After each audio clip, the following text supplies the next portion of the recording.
Hey, good afternoon, everyone. Welcome to the October 23rd special call meeting and work session of the Board of Commissioners.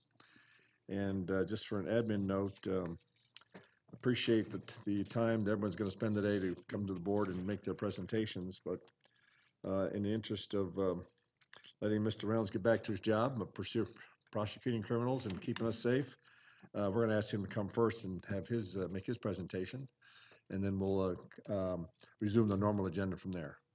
So, Mr. Reynolds. Thank you.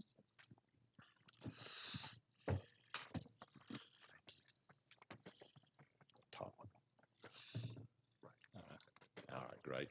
Thank you, Mr. Chairman, ladies and gentlemen of the commission. Thank you so much for this opportunity, and I promise you I will be to the point and brief and get up and out of here. First of all, thank you for your time. I certainly realize the very difficult task you all have in front of you as you go about working through this, not only the biennial budget, but our plan for the 5-year narrative. We're working on ours now. And what I wanted to do is just take a few minutes this afternoon and come to you and tell you a little bit about what we're doing in the DA's office and give you some of the underlying reasons why we're going to be asking for what we're asking.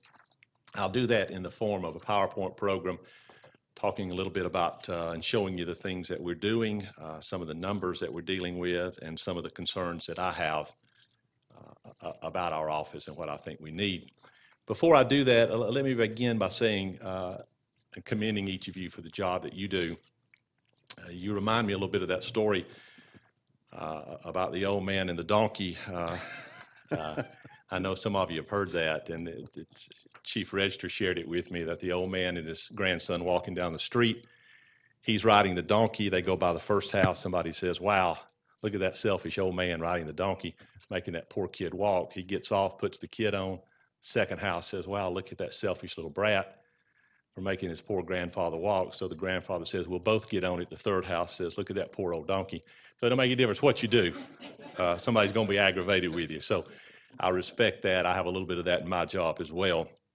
I will tell you that this is a tremendous county. It is. It's a great county, even with the issues that we face. Everywhere I go, everybody says, "We're so envious of what you have in Cobb." And I will tell you that I think for whatever reason people come here, great school system, great economic opportunities, tremendous place to work, play, and live, that every one of those reasons are undergirded by a single thread, and that's public safety. Every single reason. You don't want to send your child to a school, even a great school, if you don't feel safe there. You don't want to start a business if you don't feel safe in that community, no matter what the economic opportunities may be. And that's the reason I'm here this afternoon. I'm a little bit concerned about where we're headed in the DA's office, the number of folks we have, and the number of cases we deal with. And that's what I want to talk about this afternoon and show you a few things. First of all, a little bit about the office. We have 10 elected Superior Court judges that we're required to be present in their courtroom whenever there's a felony case.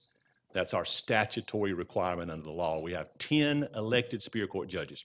Now, those aren't the only courtrooms we deal with, but those are the primary ones that we're obligated by law to have folks in. And so in each one of those courtrooms, we have 2 assistant DAs. We have an investigator, a victim witness advocate, and an administrative assistant as a team assigned to that particular courtroom.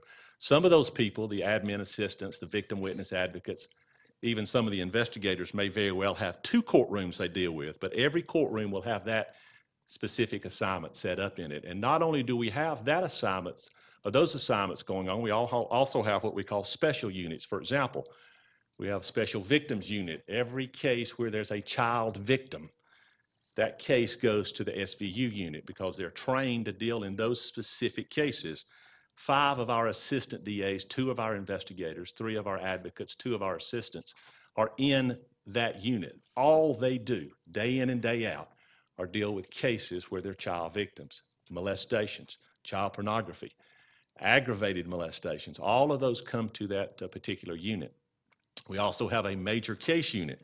Homicides. Right now, we have over 30 murders pending to be prosecuted in this county by that particular unit. We're spread so thin, we have a single assistant DA in that unit.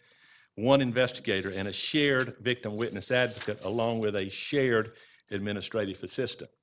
We have a white collar unit, which are the most complex paper-driven cases that we have in the DA's office. Because we're relatively thin on numbers, we have one assistant DA, one investigator, no advocate in there, and a shared administrative assistant. We have a gang unit where we have two ADAs, an investigator, no victim witness advocate, and a shared administrative assistant. A juvenile unit, which, by the way, although we only have two ADAs assigned there, has already dealt with over 1,200 cases this year. Those were the numbers as of 10/1. 1,226 juvenile cases have been dealt with by those two ADAs alone. 4 judges, 2 ADAs. And then we have an appeals unit where we have 3 assistant DAs and 1 shared administrative assistant. There's no victim witness advocate. There's no investigator in there simply because we don't have the numbers. As a little bit of a comparison, and I don't come to you comparing us to anybody else, but I did want you to see what numbers we're running at and how we do more with less, and why I'm getting a little bit concerned about the numbers. We service 10 superior courtrooms in Cobb County, the same number that Gwinnett County services. We have 16 investigators in our office that work those courtrooms and the special units. Gwinnett has 34. Cherokee, that only services 3 superior courtrooms, has 14 criminal investigators. And the reason I keep referring to those folks is every case that comes through the office, comes through the doors of that office, is assigned to an investigator. They go through every case. They make sure the witnesses are there. If we need anything else regarding evidence or witnesses, their responsibility is to go through those files.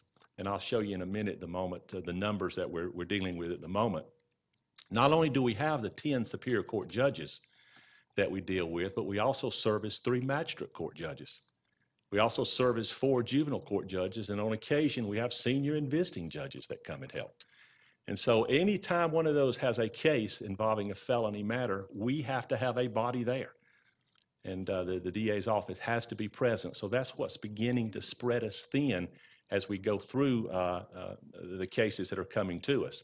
Not only do we have those duties in a courtroom, we have grand jury every single week, literally 52 weeks of the year. The only weeks that we're down is the week we're choosing or impaneling a new grand jury, and we begin the next process of them hearing cases the week following. I have to have 2 ADAs in with the grand jury every single week. We do court orders. We did 289 in 2013. That bumped to 460 in 2016, and we're averaging over 50 a month this year, which will be, if you extrapolate that out, will be over 600. Those are hearings where we decide or we need to get social media information on a case. It's amazing.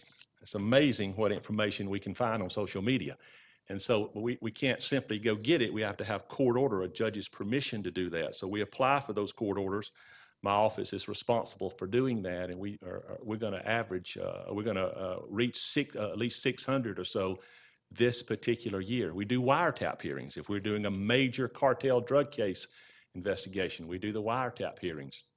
We have a child support office that falls under the DA's office. Last year, that child support office, and this is kind of one of the hidden treasures about the DA's office, they brought in over $11 million last year to children in this county. It's a unit I'm very, very proud of. But again, we're running thin with people over there. One of the things that I think we really need to work on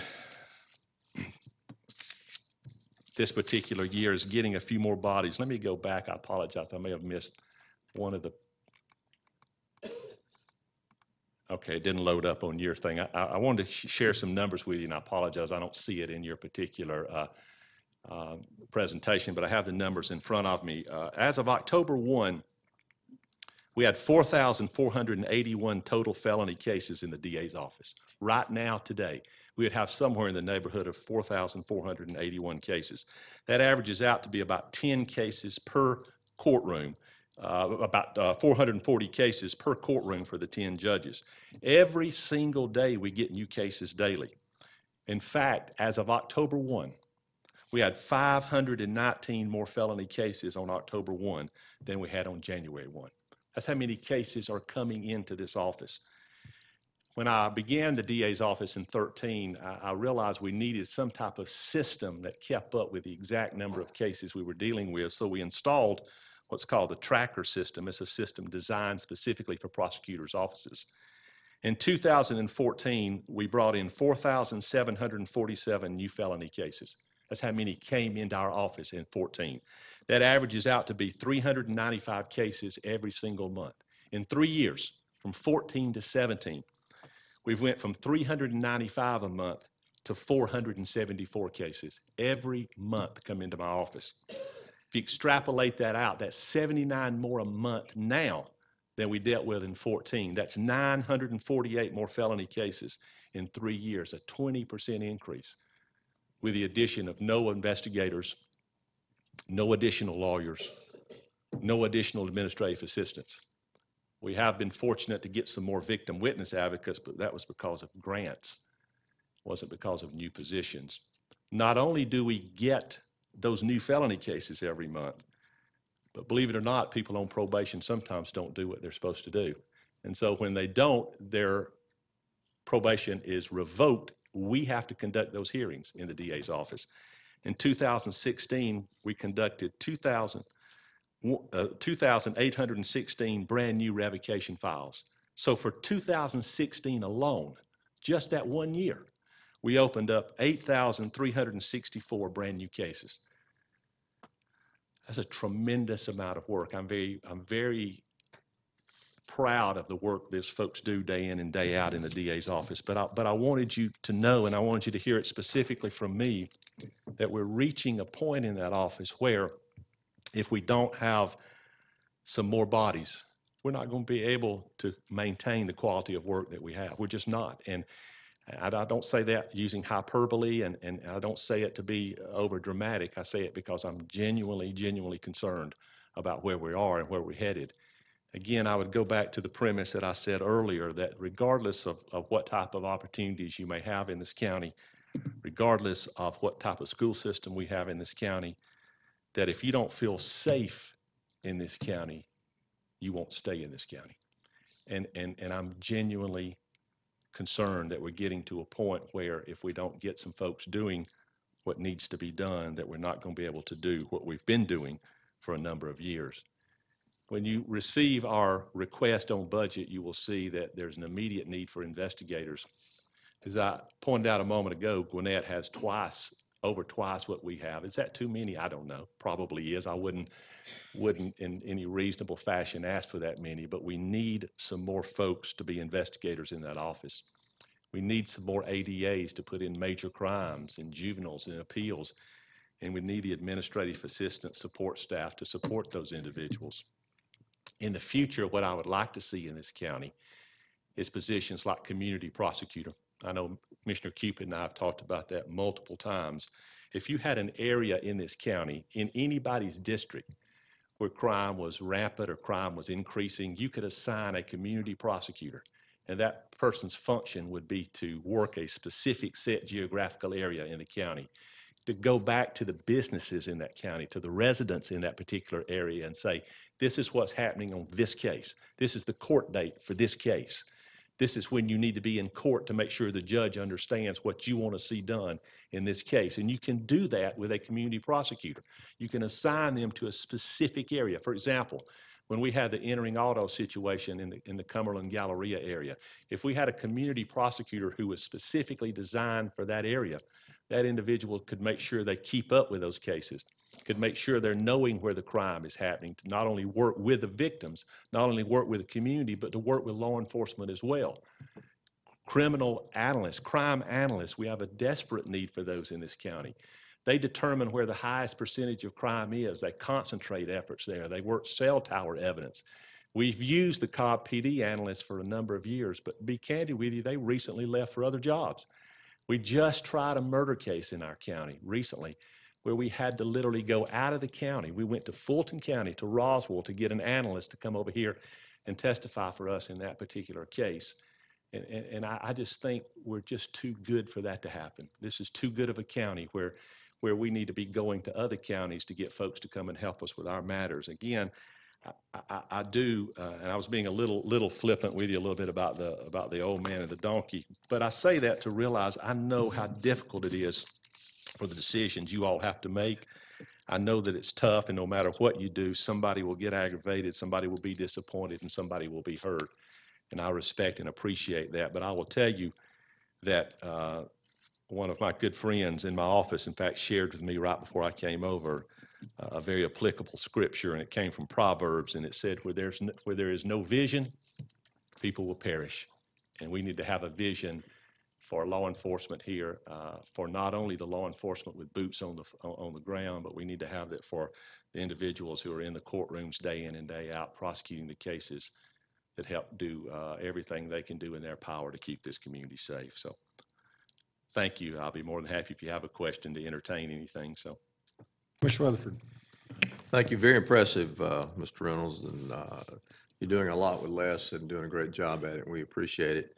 I'm a little confused. You mentioned that you assigned ADAs, investigators, to the magistrate as well as juvenile. Is that because they're felonies in the magistrate court? Or am I missing something? Yeah, well, it's for two reasons. One reason is magistrate court does probable cause hearings. They're assigned by statute to do that. And so every probable cause hearing is heard by a magistrate judge.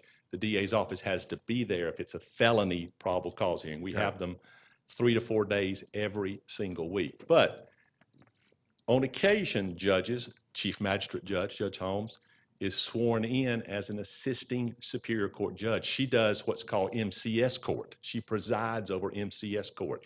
Every case made by an undercover MCS officer is assigned to Judge Holmes's courtroom. Even though she's the chief magistrate, she's been sworn in to help and assist superior court. So she is literally going through and dealing and disposing of felony cases. So when she does that, even as chief magistrate, she's sitting as another superior court judge. And so when she does that, I have to have 2 ADAs in that courtroom working in her courtroom every week. Okay, so we have 10 superior court judges and 10 courtrooms, correct? That's correct. All right, so she sits in one of those courtrooms for one of the judges? She has an extra one. It's almost like an 11th superior court judge. Okay. So she's actually taking some of the workload off superior court? She's taking all the MCS narcotics cases. They are assigned to her. They're taken out of that particular cycle. Like, for example, let's say one of them is assigned to a superior court judge.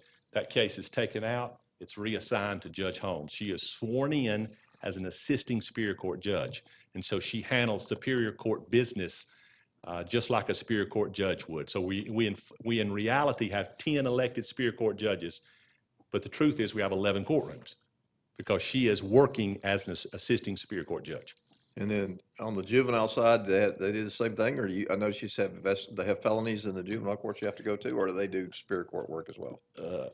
They have felony juvenile matters that are assigned to them by statute. And so when a juvenile commits a felony, they're prosecuted in juvenile court by one of our ADAs. We have 2 assigned to that courtroom. Previously, superior court juvenile judges would do the same thing as Judge Holmes, and they would help in superior court, and they would take cases and do it for them.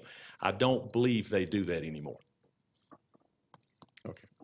Well, we were just recently shown that we need 11th superior court judge, but we really have 11th is what you're kind of saying, I guess. Well, she does not. She wouldn't do divorce cases. She wouldn't do civil cases, but she would do drug cases that are assigned to other judges. Do you think that's a common practice in other counties, or is that just? I think it's a common practice in the majority of the metropolitan counties, yes, sir.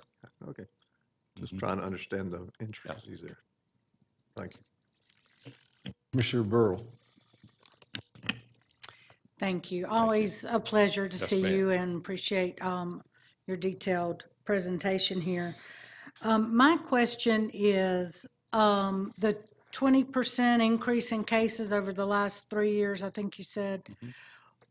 Is that the total that you get initially? And what percentage of those are diverted to accountability courts or like magistrate court? What? Yeah, I'll make sure I explain those numbers a little better. The 4,774 cases that happened in 2014 have increased by 20%. We already have 4,267 new felonies in 2017. So we're averaging 474 a month, where we averaged 395 in 14. That's 948 extra felony cases that will be coming into our office this month, or a 20% increase on what we saw in 2014. Some of those cases, and I don't know a percentage, I would say probably in the neighborhood of 20% or less are assigned to accountability courts, diversion programs, things of that nature. The problem is some people don't realize, those cases still go through a process. They are generally indicted or accused. The lawyers work through the cases with their investigators to make some determination. This is a proper case for drug court, or it's a proper case for veterans court. What would be ideal in a perfect world is you have ADAs assigned to a jail, to our jail, and the minute an individual comes into the jail, he or she, being the ADA, has the ability to look at that file to see what their history is, to see whether or not they're going through some type of detox or something of that program or that nature, and say, this is the program they need to get into now, right now. But you can't do that without having lawyers out at the jail and seeing the cases the minute they come in. What happens is if somebody comes into the jail now, even if it's somebody that needs to be in drug court, that case works its way through the system just like any other case. If you don't have a defense lawyer out there beating the bushes saying, my client needs to be in drug court, we need to get him in drug court, work with me to get him in drug court, that case will work its way through the process, and it may be 60, 70, 80 days before the ADA has the entire file in front of him or her to say, hey, that person ought to be in drug court. And we've missed a period of time there, 60, 70, 80 days, where they could have been getting treatment, that they weren't getting treatment. People with, I've said this publicly many times, you cannot arrest your way out of a drug epidemic. You can't do it. We can prosecute people till the cows come home. But if somebody is an addict and you lock them up and they're released 5 days, 50 days, 500 days later, they're still an addict. And they're going to go right back to the same circumstances they were in. We've got to do something to make sure we divert them wherever they need to go. And what we're doing a lot better than we used to do in the system. But what we've got to make sure we do in the system, and I preach this to my prosecutors, we've got to separate the people we're mad at from the people we're scared of.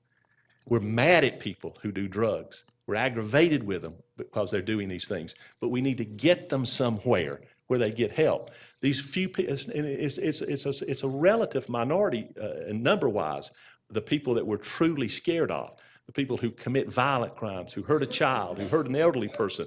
Those are the people we need to make sure are out there on County Farm Road and are not coming back out here to bother us. But the other people are folks that we need to divert, and we're doing much better than we used to. When I was a young ADA in the early 90s, if you had drugs, you went to jail. If you were a drug addict, you went to jail. We're doing much better on that now, but we still don't catch them early enough. We need to be able to catch them while they're out there and not after the case has worked its way through the system. So just educate me, Mr. Reynolds. You're brought into the jail, all right? How long, and it's interesting you would bring this up because Commissioner Weatherford and I were talking about this very issue this morning about it's better off for us to catch them early and put them in diversion court. And I'll be very frank, because from a cost-benefit side, it's better to have them outside than inside. Plus, these accountability courts really work. Mm-hmm. So let's say you have someone that's arrested for drugs and is brought into the jail, all right? For a first-time offender, all right? How long would he, since he's a first-time offender, he would probably be out on bond in a short period of time. Should be, yes, sir. But if he's a repeat offender, how does that work? What happens is that when somebody is arrested and the officer goes to the magistrate court, places his or her hand on the Bible, swears under oath, and the judge issues the warrant, the judge has the ability right then, 90% of the time, to set a bond. He or she will set a bond generally based on two factors. What did they do in this case? What are they accused of doing? Let's say they're accused of having a gram of heroin. Okay, that's a felony, but it ought to be a bondable offense. But then the second stage is they look at that person's history, say, whoa, wait a minute. They've been arrested 3, 4, 5, 6 times. They maybe have an FTA, a failure to appear in court. So that judge's willingness to set a bond begins being pushed downward. Well, they've done this before. They've done it multiple times. Perhaps we shouldn't set a bond, or perhaps the bond ought to, instead of $2,500, it may be $25,000. And then all of a sudden, a person with limited financial means can't make the bond, so they sit over there in the jail. we have a system in Cobb where within 72 hours, a second judge will see you by law. But in Cobb, we do it every 12 hours. So every 12 hours, there's a new judge seeing people saying, wait a minute, you can't, you had a bond this morning, it's 25,000. Can you, no, there's no way I can make that. Okay, I'll set it for 10,000. They have the ability and the power to do that. Let's say they still can't make the bond. Then the individual has the opportunity to have what's called a probable cause hearing. That's generally within a 2 to 3 week time period, where a third magistrate can come in and say, well, you've been in jail, you had a $25,000, a $10,000 bond, you can't make those, can you make a $5,000 bond? So every opportunity they're in court, a judge has a chance to push the bond down. Now, Mr. Chairman, if they're on probation, which frequently they are, if they're on probation, then the only judge who's going to fool with that case, and I don't mean fool with it in a negative sense, but dispose of it, is the Superior Court judge that it's assigned to. For example, let's say that I'm a Superior Court judge and I sentence that person to probation. They get rearrested a year later. I'm going to get that person back. I'm not going to get them back in a day or 2 or 3. It may be 2 to 3 weeks before I see them again. So during that time period, they're sitting in that jail. What we could do one of these days, if we live in a perfect world, what we would have is we would have prosecutors and defense lawyers, circuit defender people in the jail. In the jail. When that person walks through the jail cell door, they immediately look and say, well, this person has a bad history, but they're an addict. They're an addict. So let's get this person right now and let's get them into drug court. Let's start them immediately into it. That's where the rubber hits the road, because otherwise they sit there for a week, 2, 3, or 4 before their case is disposed of. In the jail is designed, it's a jail. It's not a treatment facility. It's not a mental health hospital. It's a jail. And even though they do a lot of both of those, the bottom line is they're keeping those individuals warehoused over there until a judge disposes of their case. So one of the things I'm hearing is that if we had the right personnel at the entry point where they could recognize that this is someone that belongs in diversion court, in the long run, we would probably be saving money by doing that. We would Yes, be sir. paying for those positions. Yes, sir. Yeah. We would. If we had the people right there in that jail, when they walk through the door, they could look at those files, they could look at that history, they could say, no wonder this person has 3 arrests. She's a heroin addict. She's a heroin addict. And so instead of letting her sit out here, let's immediately get her into drug court, or let's immediately work with their lawyer if they have the ability to get into some type of inpatient program. Let's push them toward that now. Just don't wait a month to do And that. how big a cadre would you think that would be? I think you could do it in this county with a single ADA and with a single public defender, a circuit defender person. Wow. I think you could make a tremendous dent in it with 2 people. Okay, all right. Very cool. So Commissioner Cupid. Good afternoon. And follow up to that question, is the ADA or someone from the DA's office the only person who can disposition those cases for diversion? Or are there other functions within the county that can do the same task? On a felony case, the gatekeeper for all of those cases is the DA's office. Okay. We literally, to let somebody in, the DA's office has to open the gate and say, you're in our diversion program. Someone else can't come in and open that gate for us. Same thing with accountability courts. We open the gate to allow the person to be considered for accountability court by the accountability team. So we're the proverbial gatekeeper on those. Okay. Some additional questions, Chairman. Curious to know, what are the sources of funding your agency or department gets? Do you get county funding? I also heard you talk about grant funding, and there are some fees that are generated through, you provide $11 million is provided through child support. Do you get that money returned back for the operation of? No, ma'am. That money from child support is literally given out to the children who judges have ordered child support to be paid to, and those non-custodial parents aren't paying it. So our office gets involved, proceeds in an action against that person to make them pay. Then that money is given to the custodial parent and the children. Our funding comes from basically a couple of sources. The primary funding is from the Cobb County. We also have some limited funding from the state, because my position is a state position, so I'm state paid with a county supplement. There are state ADAs. We only have 8 or 9 or 10 at the most state ADA folks, And then our victim witness director, Ms. McCoy, we call her the grant whisperer. She's been able to get some grants, and we've been able to bring victim witness advocates on as a result of her getting those grants. A lot of those grants are based on the volume of work that we produce with the number of people we produce it by. Okay. I believe in one of your slides, you talked about what more immediate needs were versus what future needs were. Is it possible to see that slide Yes, again? ma'am. My concern as far as immediate needs are investigators. As I said a moment ago, we just simply don't have enough of those.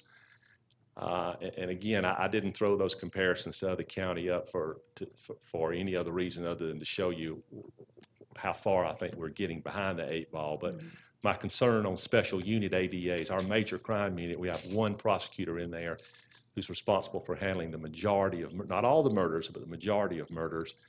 He alone, it's just simply untenable for him to handle 30 murder cases at one time. He's doing it, but it's not, it can't be done the right way. Juvenile, we need one more prosecutor in there because they're dealing with over 1,200 cases as of October 1 already.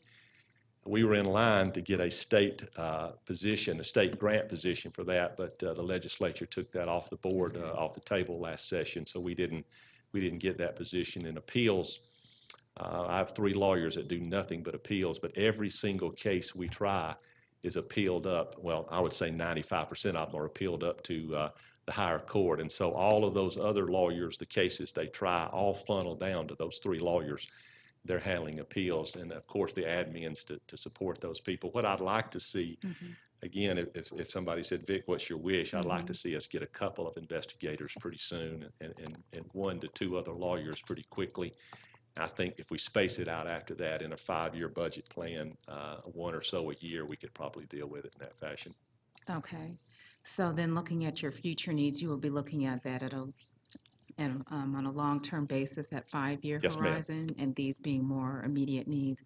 Are we talking about requesting the next budget cycle? Yes, ma'am. Okay. I wanted you all to hear from me what I'll be putting in that budget plan that you'll be getting by the end of this week.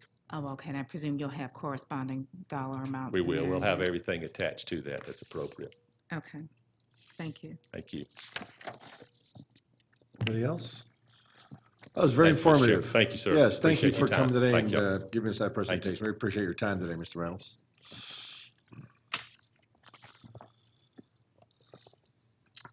Okay, we're going to back to the normal program now, and tab 2 is Mr. Johnson, I believe.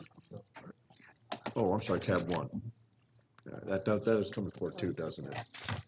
Tab 1 is the Parks, Senior Services and Library System, and the fees for programs and services and rentals in those areas. So with that, Dr. McMorris, you have the floor. Thank you, Chairman, Commissioners, Mr. County Manager, County Attorney. It is an awesome opportunity to share with you what we've been looking at probably for over a year.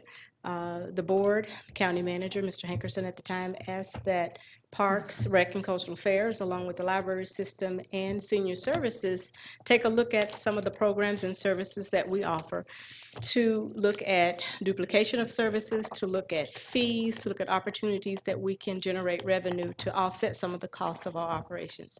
So today we're proud to bring to you what we have looked at comparatively throughout the region and throughout the industries respectively for each department. So at this time, I would ask Mr. Giese to come up and share with you what he has provided with you online ahead of time, his assessment of fees within the Parks, Rec, and Cultural Affairs area, followed by Jessica Gill in Senior Services and the Library System with Helen Poyer.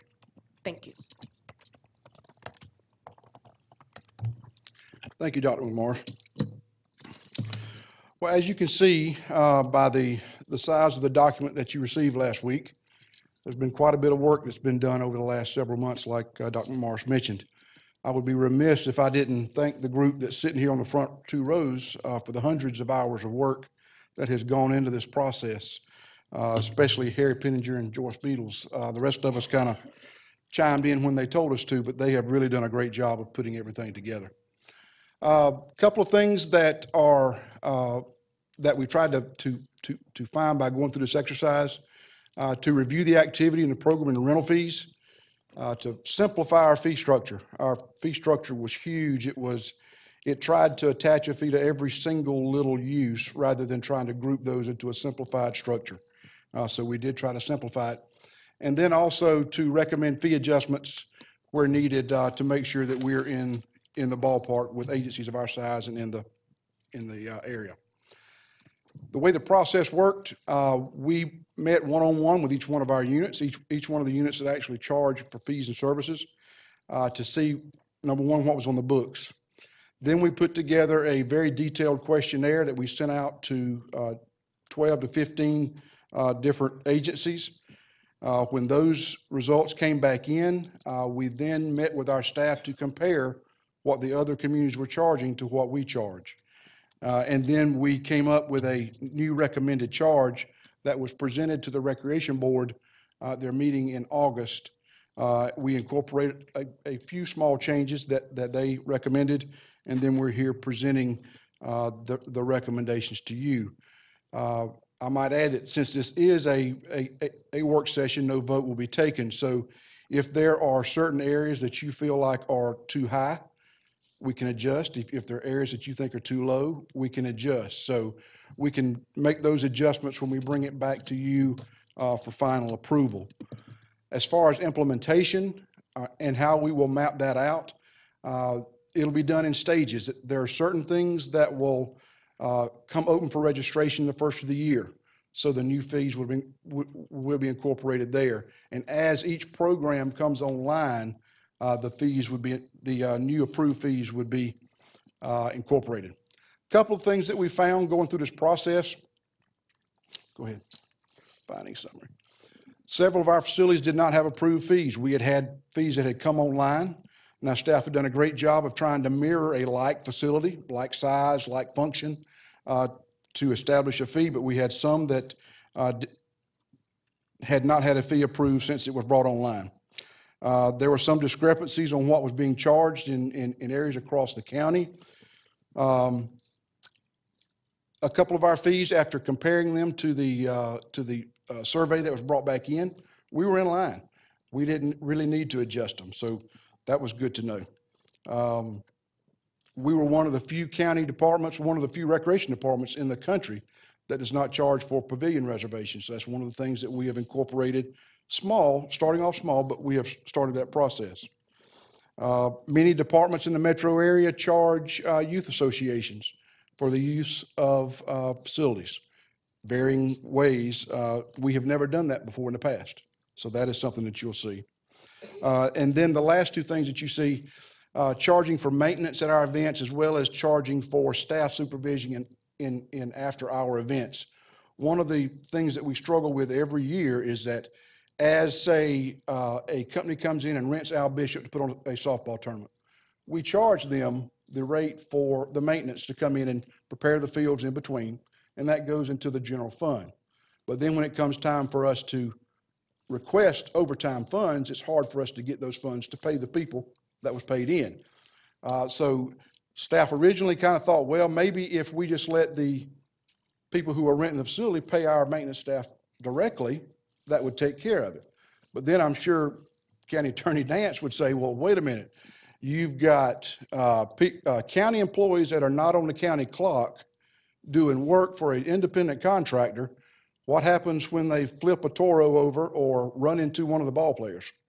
So one of the things that we'd like to at least talk about is the creation of some type of a pass-through account that when those funds are brought in, at least they can come back to pay the overtime. And Why wouldn't you just put an O&M fee on there anyhow? we are charging that, but it goes into the general fund, and then when we try to get the overtime money in our budget to pay for it, that's a very difficult process. But we are being reimbursed for Absolutely, absolutely. We are. They actually pay a per hour rate for anybody who works. okay, all right. And the same thing is applicable to after-hour rentals. If somebody rents one of our rec centers or community centers after hours, we've either got to shift a 29-hour per week position to where they're covering rentals after hours, which takes them away from their time during the day. So there's just some things that would really But those hours have a budget line item associated with them, They right? do, yes, So sir. we can track those dollars. Yes, sir. So you'd have at least to know how much that is. Yes, sir, we And do. then come back and then we could say, thank you, but no.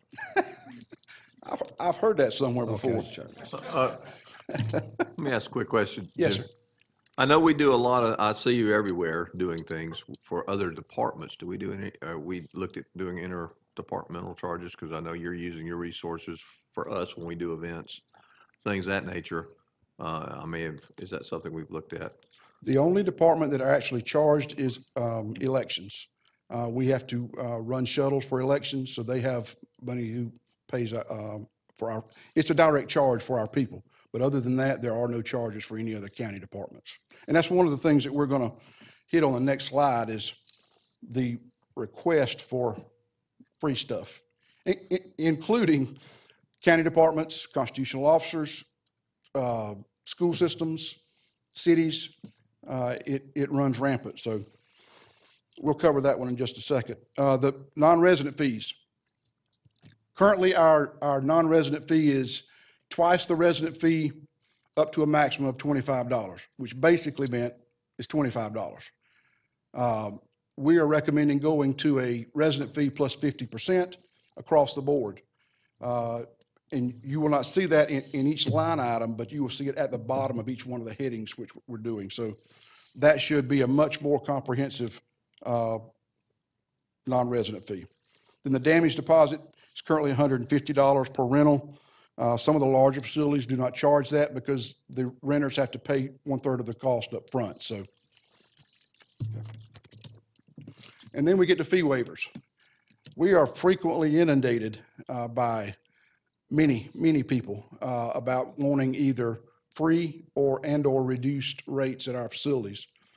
A process would be so much appreciated by our staff, by management, so that we know how that process should work. If a nonprofit that's offering a free event comes to us and the county says we don't reduce fees, then we don't reduce fees and we can go with that.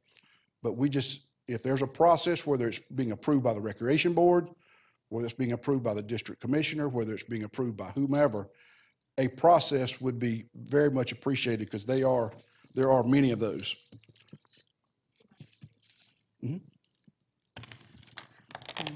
Yeah, that's what I find to be a little challenging in looking at some of the fees here, which have been fairly reasonable, but looking at the additional deposit fees on top of the, I believe, rental fees, it may preclude some from using some of the facilities, particularly in, areas that are more low to moderate income or persons who may be from low to moderate income families. And I don't know if there's a way to consider a scale to consider something like that, but there could be a way to capture that income, but I just know a new fee schedule will provide more of a hardship for some than for others. You're absolutely right. And we do have a sliding scale for our summer camp programs. Okay, It is based on their federal tax return.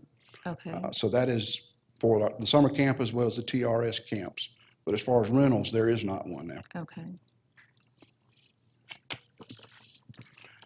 Okay, we will skim through these real quickly, and then you can, if you have any particular questions, we'll be glad to answer those for you. Under the aquatics admissions page, the only thing that we're recommending touching is the admission fees for Seven Springs Water Park. It is a tremendous success.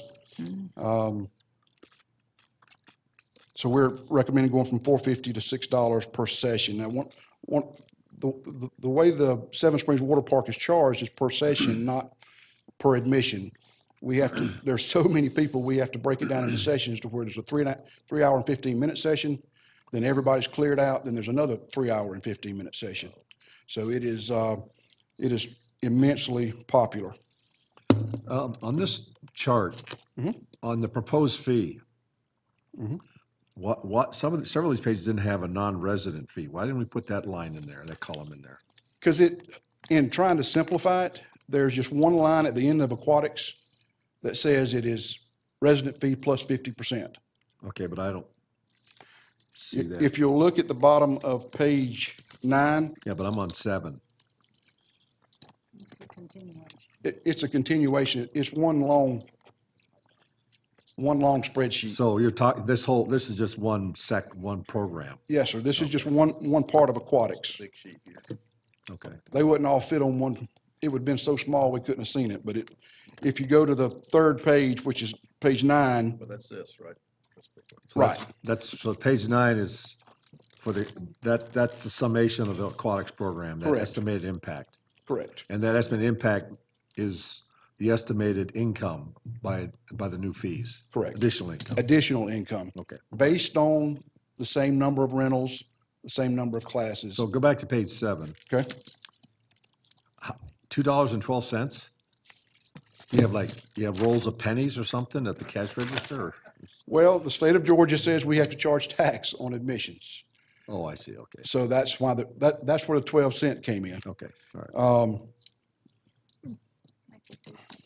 And I was just curious. yeah, And do you accept credit cards at these facilities? at just about every facility, yes, sir. Okay, all right. Okay, I was just curious. All right, Going thanks. to $3. That's going to $3 proposed, right? Okay, all right, I was just curious. Okay, on page 8, the only thing we really touch is the quarterly family pass for admissions.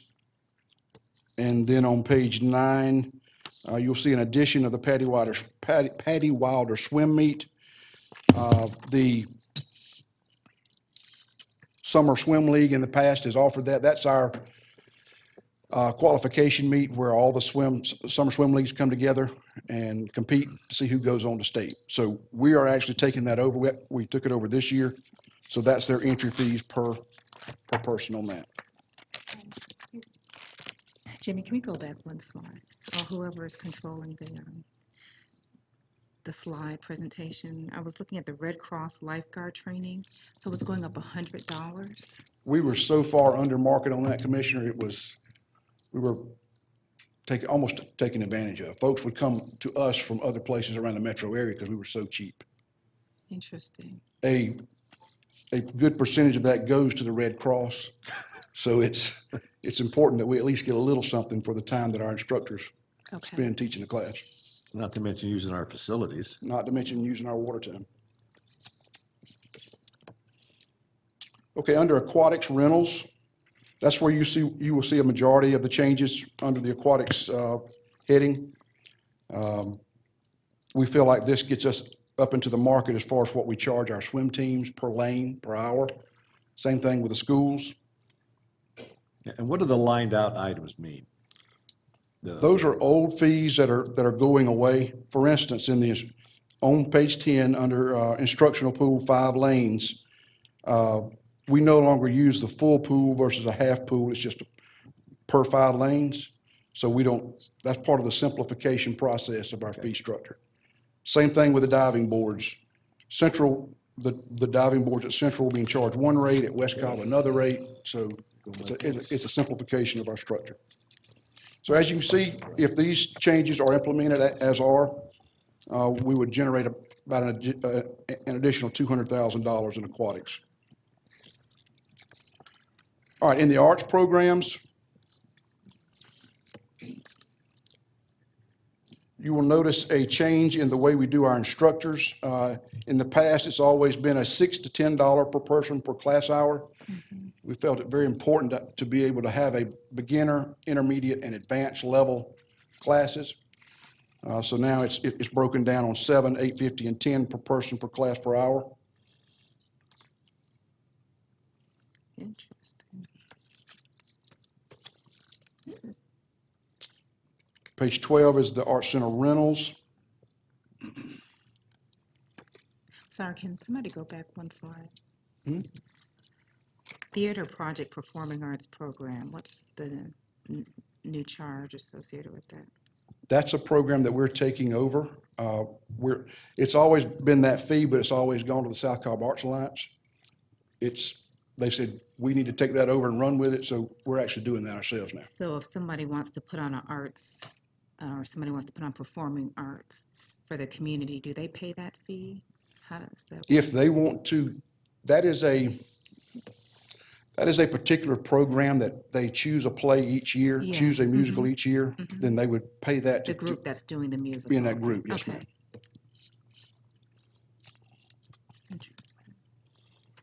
You see the Art Center rentals, only 2 pages on the arts. Page 13, we go into the athletic programs.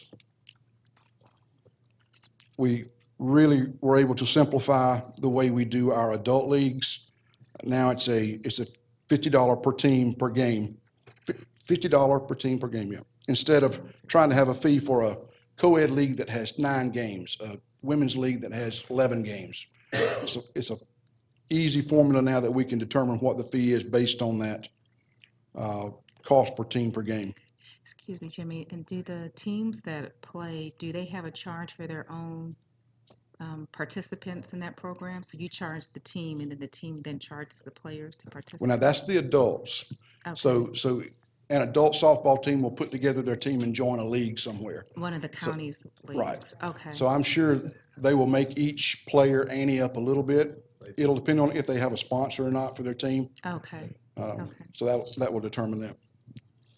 The bottom of page 13, you will see the $10 per participant association charge. It is lower than a lot of the ones that you will see in the backup information. But we felt like since we're first sticking our toe in the water, we should do it very gingerly.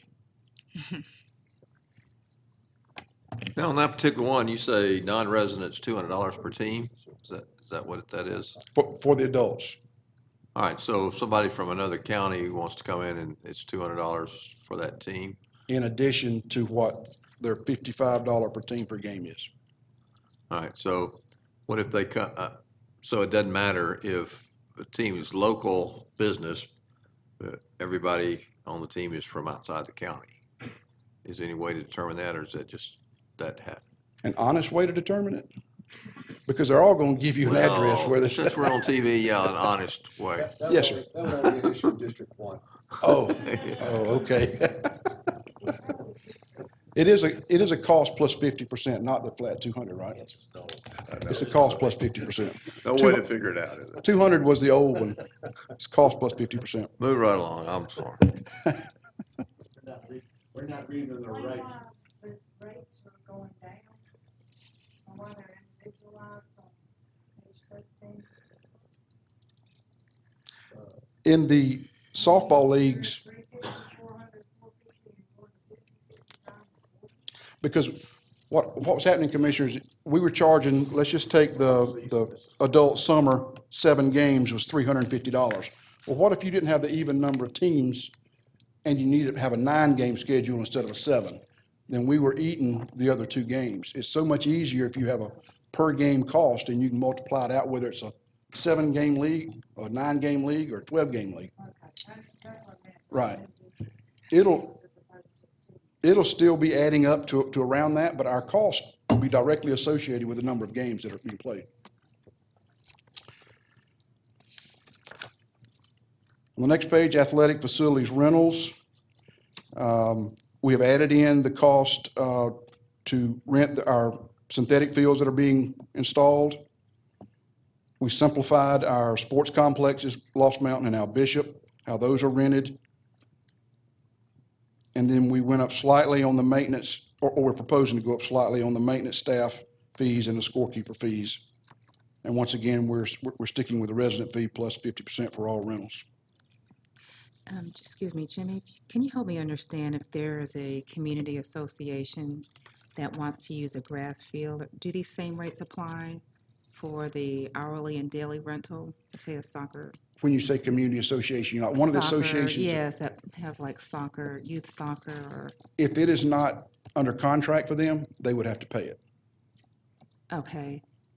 Did you address the contract, if they are under contract with? That this is the $10 per participant. For instance, if an association is using Traymore Park for soccer, under this scenario, they would pay the county $10 per child that they register to play soccer Okay. at Traymore.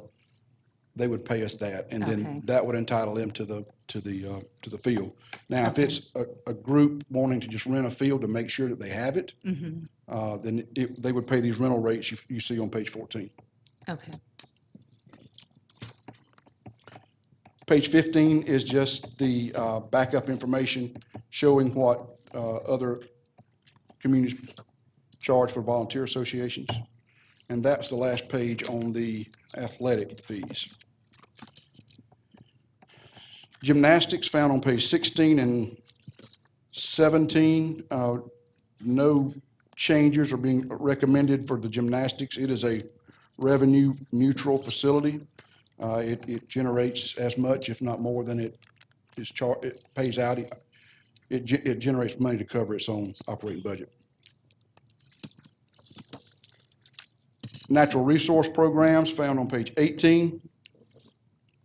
The school programs is when our folks go into the schools and help with a certain curriculum. They're staying the same except for down to the adventure programs, a modest increase on those. We are still working very diligently to grow this program. The reason why you see the camp cost at 65 rather than what you will see in a moment for the full camps is that this is a half-day camp for the 65 on that. But once again, we're resident fee plus 50%. These are the summer camps? They're just $3? Ma'am? Like the summer camps, just $3 per participant? No, ma'am. Oh, okay. No, maybe I'm ma'am. looking at- We'll get to that one. Oh, okay. It is a graduated scale, though. Okay. Page 19 shows rental facilities under natural resources unit.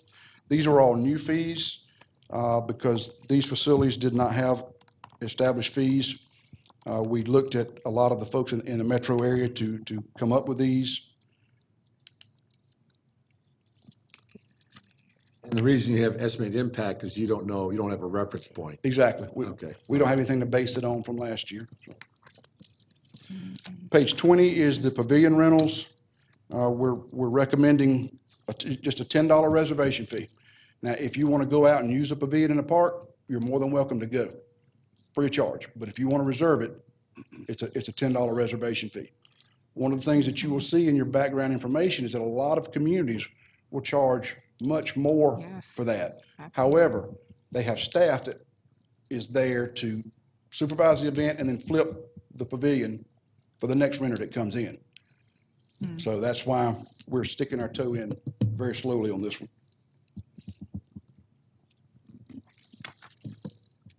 Page 21 is the recreation centers. Here's where we get into the graduated scale Okay. for summer camp.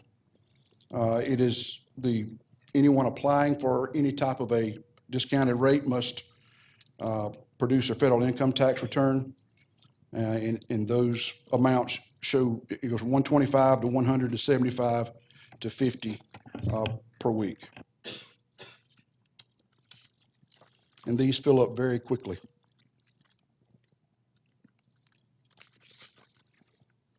Page 22 is the rentals for the recreation centers. Modest increases for the gymnasiums, activity rooms, small meeting rooms.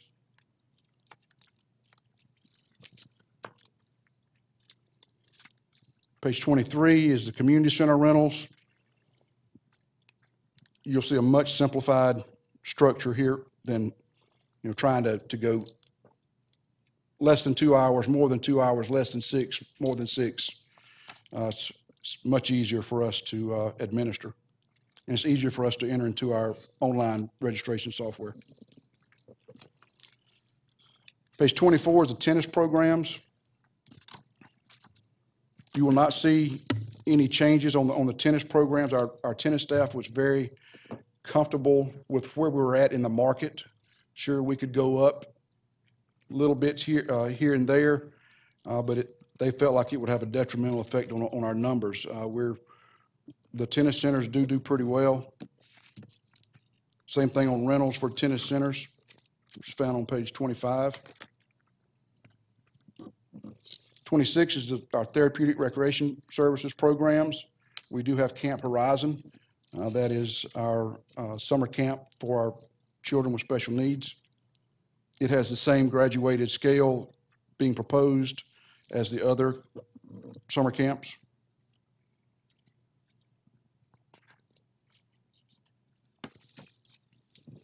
Page 27 is the Cobb Civic Center rentals. Once again, we did try to simplify with the number of hours and combining the general public and nonprofit rate. So now we have a resident nonprofit is the same, and then commercial, understanding that the commercial also has a percent of gross receipts if they're charging admission. 28 is the Jenny T. Anderson. Slight changes are being proposed to the school show rental down at the bottom, but everything else is pretty close to the same. Page 29, Miller Park. You will not see any recommendations for this facility yet. Part of the design of the exhibit hall was an operational analysis by the architect engineering firm, and that's underway now. Now that the final plan has been designed and its construction is underway, over the next several months, they will be doing an operational analysis to identify potential customers and to also help us with some recommended rates, because we don't really have an exhibit hall to compare to. So that will be coming back to you late spring. Yes, ma'am. On page 23, where's the Mountain View Community Center? New rates. And is that open? 23. It is open. Mountain View is a horse of a different color than the other ones. There was a time years ago where there were community associations that ran all of our community centers. You had the Powder Springs Civic Association that ran Ron Anderson. You had Mr. and Miss Knight. Can't remember the name of their club. They ran South Cobb Community Center. As they fold, the county takes the facilities over. So Ron Anderson folded, we took it over, and then added a rec center on the back of it. South Cobb folded, Mr. and Miss Knight got up in age. Well, Mountain View has never folded. So Mountain View brings in the revenue for that facility, but they also maintain it, they also staff it, they also replace all the tables and chairs, all the kitchen equipment. They're responsible for doing all of that. So all we do is pay the power bill, power and water. So when it folds, if it folds, then we will take it over and run it like the rest of our communities centers. So we don't determine the fees for We do not that? determine the fees. Because we talked about with all the renovations that we've done, that those fees would be increased with the others, Well, but they also, as part of that renovation, they went in and purchased all the appliances to change out in the kitchen. That's a big cost for us, staffing it at night, making sure tables and chairs are always updated. So that's one thing that we don't have to worry about in our budget. Yes, Okay. ma'am. So in that type of circumstance, how is that organization charged with making sure that site is equitably accessible? You know, do they have autonomy to determine who uses the facility and when? Or is that conducted through staff and payment just goes to that organization? It's basically a first come, first serve. Okay, Just like anyone calling for a wedding reception or a family reunion. And if something's already on the books, then they don't allow me in. But we have historically been able to get, like, when we want to have county meetings there, we can do that pretty much anytime we want, as long as there's not a large event there. But they actually book it, they have their phone number, and it's worked out real well. and we don't provide any staff We for the provide no- events? We provide no staff, we provide no day-to-day cleaning. They do it all. very interesting. Page 30 is the Mabel House Barnes Amphitheater rentals. Those would stay the same. trying to see if there's any. And then 31 and 32 are just the optional add-on rental fees for like at the Civic Center. Any of the special setups, should we charge other departments, then this is what the tents, the tables, the chairs, things like that, this is where they're listed.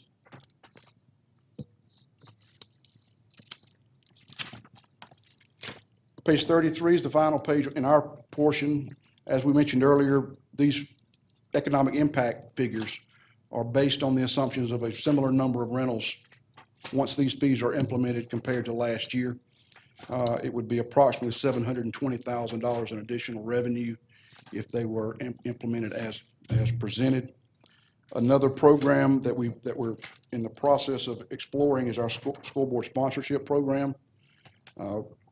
After comparing an analysis to some other departments in the metro area, and based on the number of rectangular fields that we have with school boards, we feel like we could generate approximately $100,000 a year in that as well. But purchasing is in the process of helping us with an RFP to bring us some money in to do that. So, Any other questions from the board?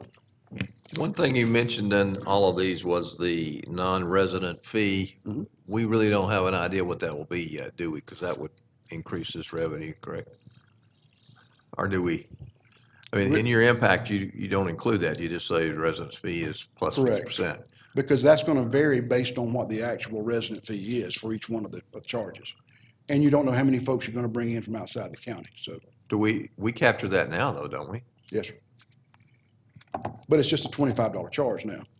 I know, but we still know how many that would be, approximately. I suspect it'd be pretty substantial, wouldn't it? It would be, especially on some of the larger events, some of the larger rentals. Well, some of the ball teams and things like that as well. Yes, sir. So this 720 would probably increase. It could be between $720 and $1 million. That's kind of what I was getting at. Thank you. Thank you, Jimmy. Yes, sir.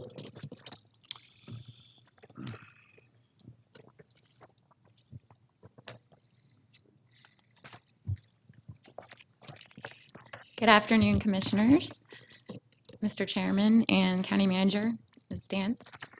I'm happy to let you know that we only have 4 slides today with senior services, so this should go a little bit faster. Traditionally, we have not charged any type of fee other than our programmatic fees, and you'll see that listed here. And what we are attempting to do is to align ourselves with parks so that we are more congruent with our programming and we are not competing with each other. So we have 4 key areas. One is the program area where we do our arts classes, exercise classes, those types of things. We have our membership fee area, which has not been ever addressed in Cobb County. We have our cost share, which we provide to our grant clients that I'm going to go over, and we also have our rental fees. So if you start with this page here, you can see the classes. Right now, we are charging $3 per class. These fees go way back into the early 2000s. We have not upped those fees since about 2002, I believe. And what we'd like to do is adopt the parks method where we charge more depending on the instructor. So as they are more coveted or more advanced, we would have a higher fee. And these fees are congruent with parks.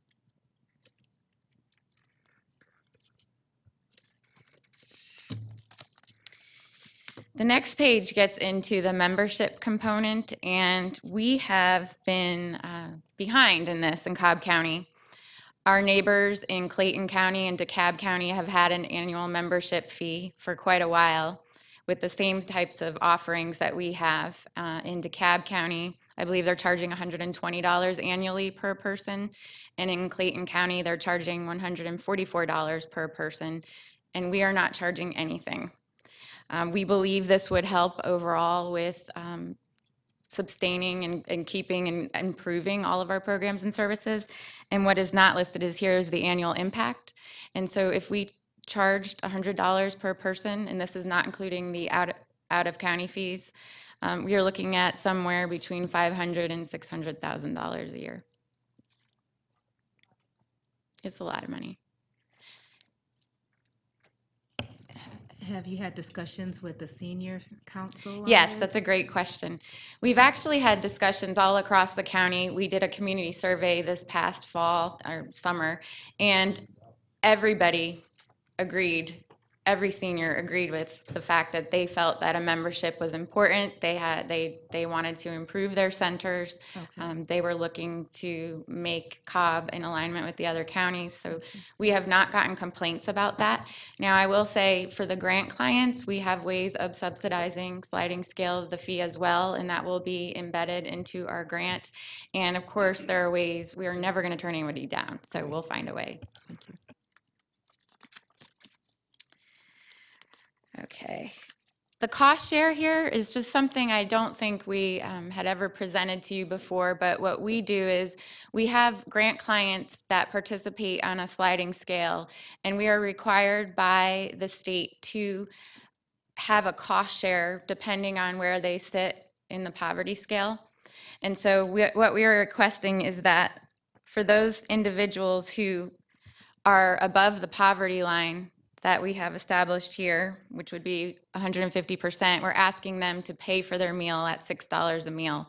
Currently, we've been charging $1 or $3 for a meal. So what happens is the county ends up picking up the rest of it. And we feel that these folks can afford these meals. And it will impact very few. We looked at the number of clients that it would impact, and actually a lot of people are now going to fall within above the poverty line scale that has been given to us by the state. We also have to ask for a donation with transportation and with our meals. And again, we can't make clients pay, but many of them want to, and so we're just giving them a range of up to $5 per ride if they choose. A lot of them will pay $1 or $2 per ride. And then the last page is the rental fee page, and it's right in alignment with parks. We wanted to keep it simple. We charge for 4 hours, we charge $120. And what happens is this is often in the evenings and on the weekends, and my staff have to flex their time out, and they don't get paid for that. So what we are proposing is that we charge by the hour, like parks. There'll be a resident fee and a non-resident fee, and we will also charge a staffing fee up to, so it'd be up, I think, $20 and up to 50 people, and then if you have more than 50 people, you would have to have another staff person. And that would help us tremendously. Excuse me, Jessica, these are available for persons who are not seniors. Correct. To rent. Okay. Questions? Thank you. I do want to thank Allison Hall. She helped me quite a bit with this, as well as park staff. They did a lot of the work. Thank you.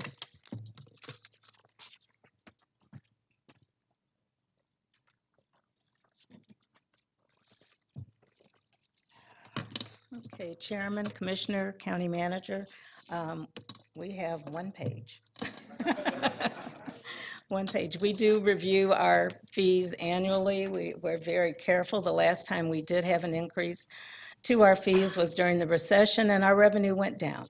But recently, we did review our library administrative staff, our branch managers, and our frontline staff. And we looked at our fees. We also looked at the fee structures in the neighboring counties. And we identified 3 fees that we felt we could adjust. And the one is the non-resident proctoring fee. Currently, we charge $25. We're proposing $30.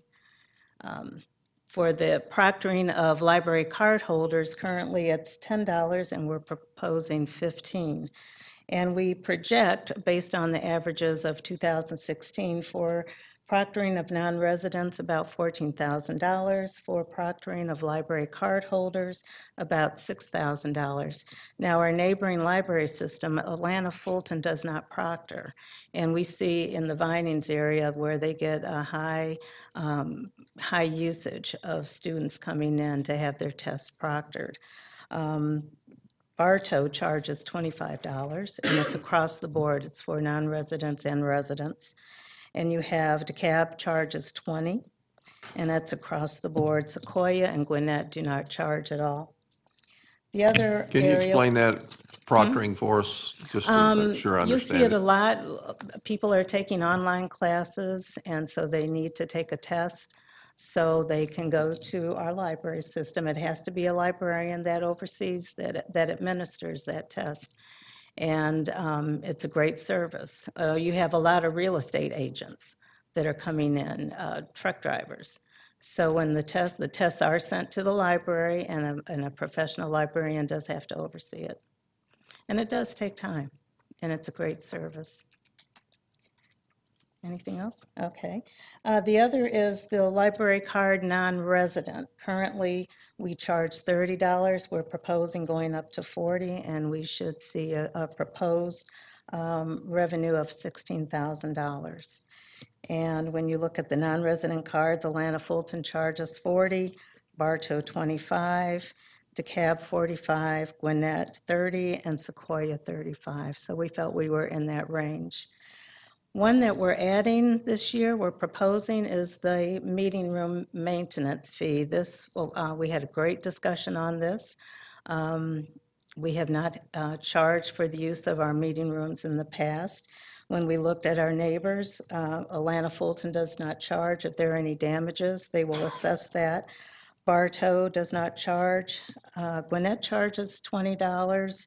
DeKalb, $35, and then $100 for their auditorium, and Sequoia does not charge. And it was a huge discussion for us because we feel that it's going to keep many people from using our libraries, especially our seniors. We have quilting groups that come in.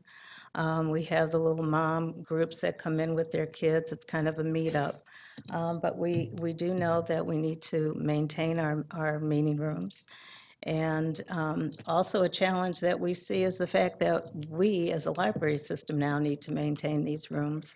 And that is a concern because we're always being challenged with having the budget, the funds to keep our buildings clean and secure. So those are our proposed fees. Thank you, Helen. Okay, with that, we're going to take a short break so the commissioners go upstairs and get their parkas. The air conditioner's working really well here. And then with the concurrence of the board, we'll have the nonprofits go next. And then Dana Johnson and his team can go last in this afternoon, okay? Is that okay with everybody? Okay. Well, let's go to 3 o'clock. We're going to take a break till 3.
Okay, so we're back in session here, and we're going to be doing tab number,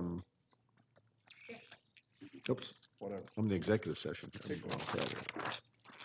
Okay, we're doing the nonprofits now. So with that, who from the county staff is going to lead us off on that discussion? Okay, Bill, thank you.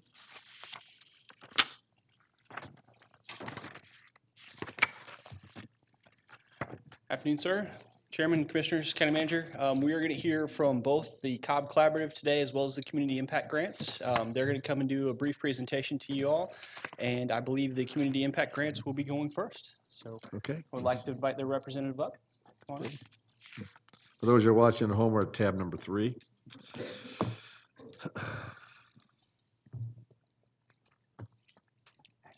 You're welcome. Thank you for coming.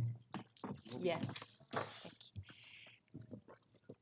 Thank you. And I'm Sherry Martin. I am the Executive Director for the Cobb Community Foundation, and thank you for allowing us to present today.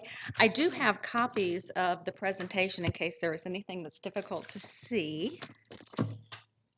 Thank you very much.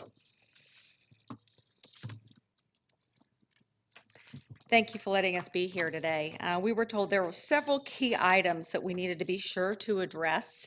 And so I'm going to start with one of those, and that is our mission. And I'm going to address that at 2 different levels. The first level is the mission of the Cobb Community Foundation. Our mission is very simple. We connect resources with needs with the goal of making a lasting impact on the community. This grant is one of the ways in which we do that. 2 other primary ways. The first one, where am I pointing with this? Thank you. Is we make charitable giving easy. We have a number of individuals, businesses, and organizations who have created the equivalent of charitable savings accounts with us. And I think it's important to point out that those charitable savings accounts, as well as the Cobb Community Impact Grant, and combined with that, those individuals who gave to some of the Cobb Community Impact Grant applicants who did not receive a grant, in total, that represents about $1.5 million in charitable giving going back into Cobb County that we are somehow facilitating. So yes, this Cobb Community Impact Grant is a part of that, but it is a much bigger picture in what we try to do. Another component of our strategy is serving as a resource to the nonprofits.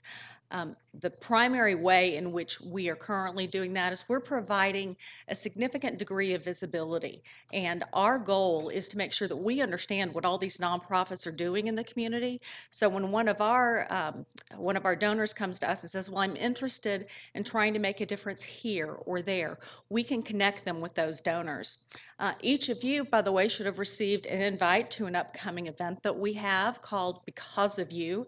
And you'll notice on the tree that there are a number of organizations listed. Some of those organizations actually have some of their own reserves with us, but many of them do not. But they, however, are supported very significantly by our donor base.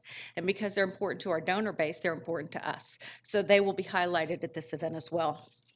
And then the last item is something near and dear to my heart and hopefully to yours, the Cobb Community Impact Grant.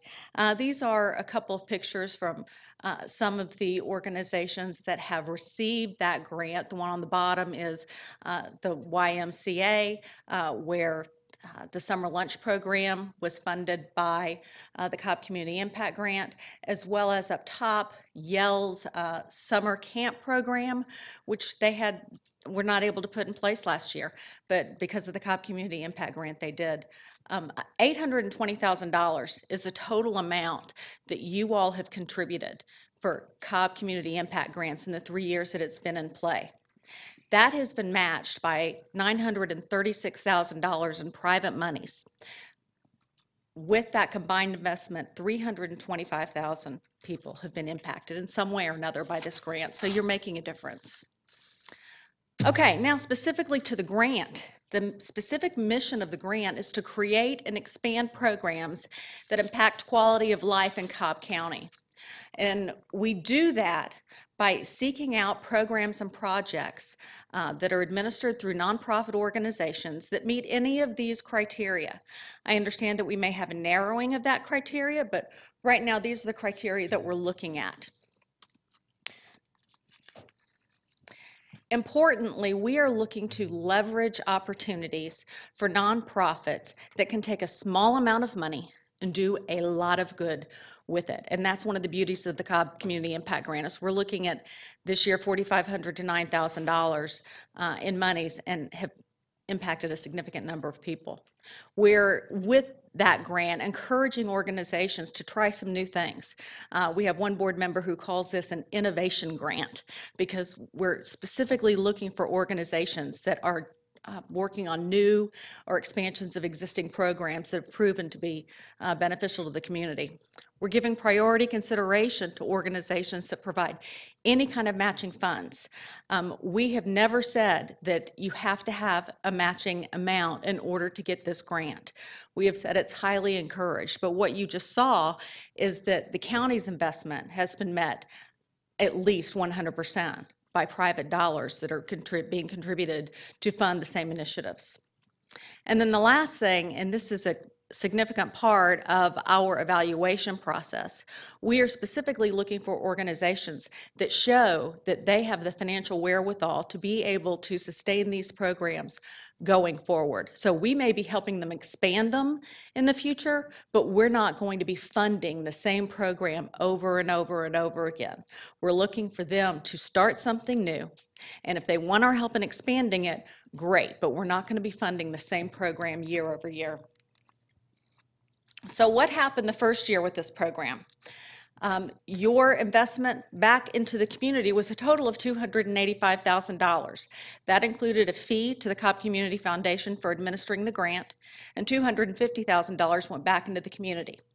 That first year, we had 91 applications. We had 29 grants awarded, almost $400,000 in matching funds. And in that first year, we specifically looked at where was the nonprofit housed that received the grant. And I should point out that this wasn't part of the selection process. It was a result of the selection process. We didn't go into this program saying we need to have exactly 25% in each of the districts. It frankly just worked out that way. We're glad it worked out that way, but it worked out that way. So basically each grant or each nonprofit organization, we had balance among all 4 districts. With the money that was invested, 103,000 people were impacted. Second year, the number of applications went down significantly, and that's because we went from an upfront grant where the funds were provided upfront to a reimbursement grant. So we went from 91 down to 68. We were awarded 32 grants, 240,000 in matching funds, and again, we impacted every part of Cobb County. In 2016, we started counting not just what was the district in which the nonprofit was located, but which districts had constituents who were being touched by these grants. And what we found is basically 3/4 of the grants impacted 3, in some cases 4, of the district residents. Again, 103,000 people impacted. So what does this year look like? You all have already seen this list. This is a list that you approved earlier this year, and these are the grants that we awarded in our May Partners in Philanthropy Luncheon. This is the detail, but let me highlight just a few of them. Salvation Army Cobb County, this grant of $5,000 from you all that was matched by another $5,000 in the community helped send 133 children to summer day camp. Now, I know that day camps and after-school programs are not one of the top priorities that have been discussed. I will say to you, as someone who was a single mother of teenage boys, there is nothing more important than a parent. It kind of goes to what Vic said earlier. There's nothing more important to the parent than knowing that your child is safe. And when you're at work, you need to be able to know that your child is safe, that your child is supervised, that your child is around people who are providing a positive environment. That's what this did. And in a few minutes, you're going to see some statistics on exactly what percentage of the dollars for the Cobb Community Impact Grants went to programs like this. But this is big. This is big because if these kids aren't supervised, one, their parents not able to focus as much on their job and may not even be able to go to work. So now we've got an unemployment issue. But the second thing is they're probably doing some things that they shouldn't be doing. I certainly know my boys did some things they shouldn't have been doing when they weren't supervised. But I love this quote. One of the parents wrote in, "Because of you, my son has taken great strides in his journey to become a young man." This grant allowed 133 kids to go to summer camp that wouldn't have been able to otherwise. Girls Inc. of Greater Atlanta.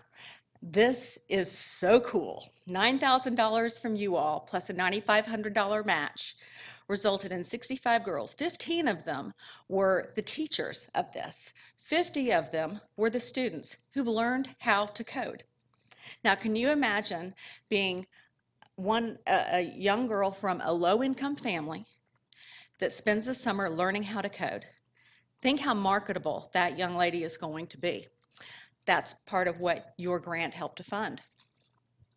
Aloha to Aging, $4,700 from you all plus a $1,000 match allowed Aloha to Aging to provide training to 940 folks in Cobb County. And this ranges from police officers to individuals who take care of elderly parents or grandparents to full-time caregivers.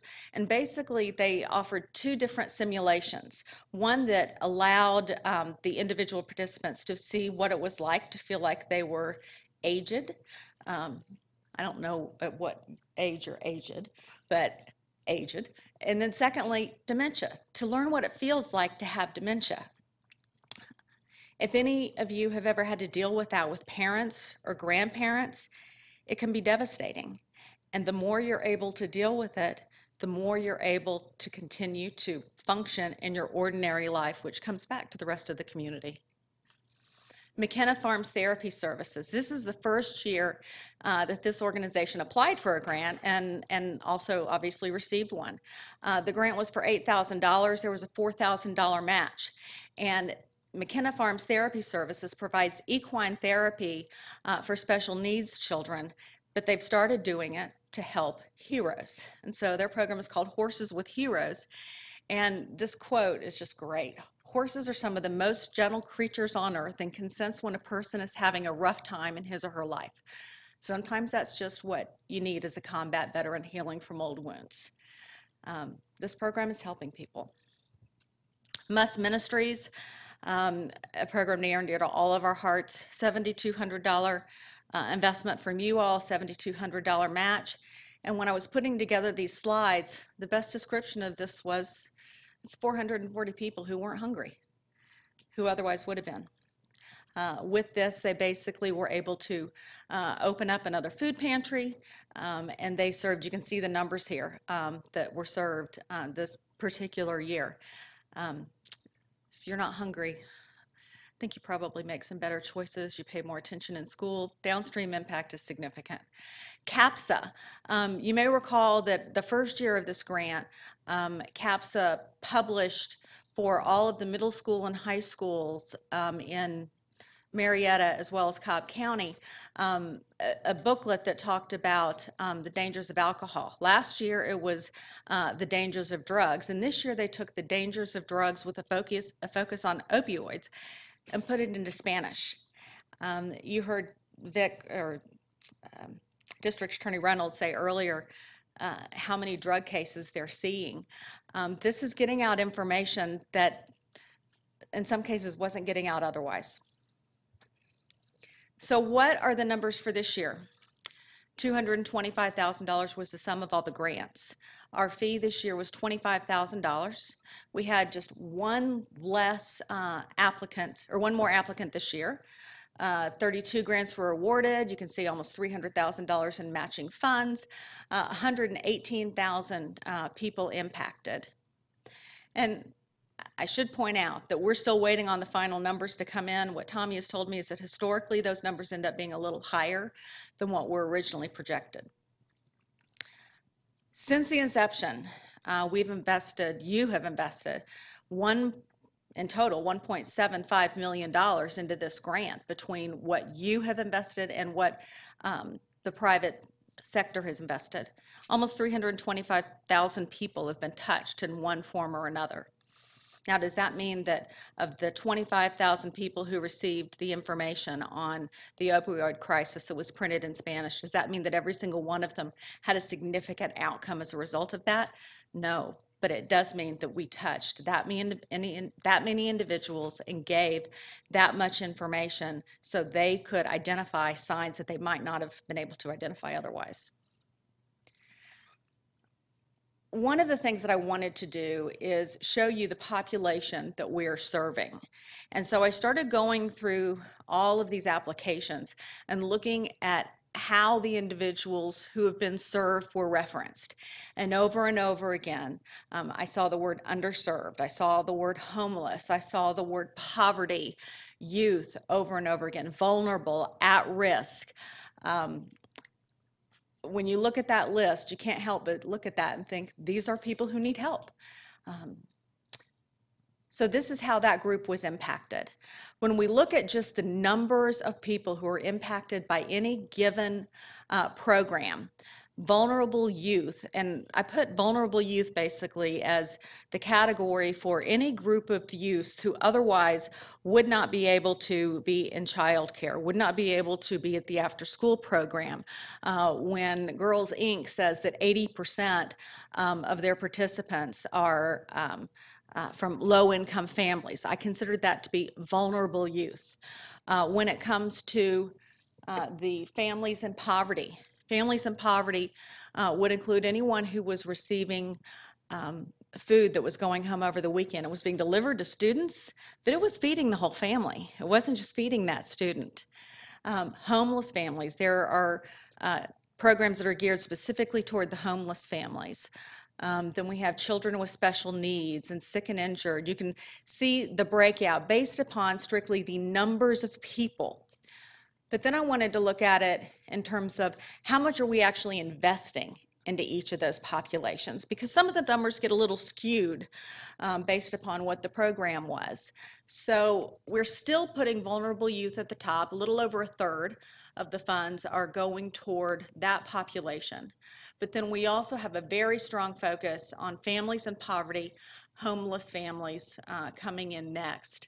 And again, this is not necessarily aligned with the priorities that you have going forward.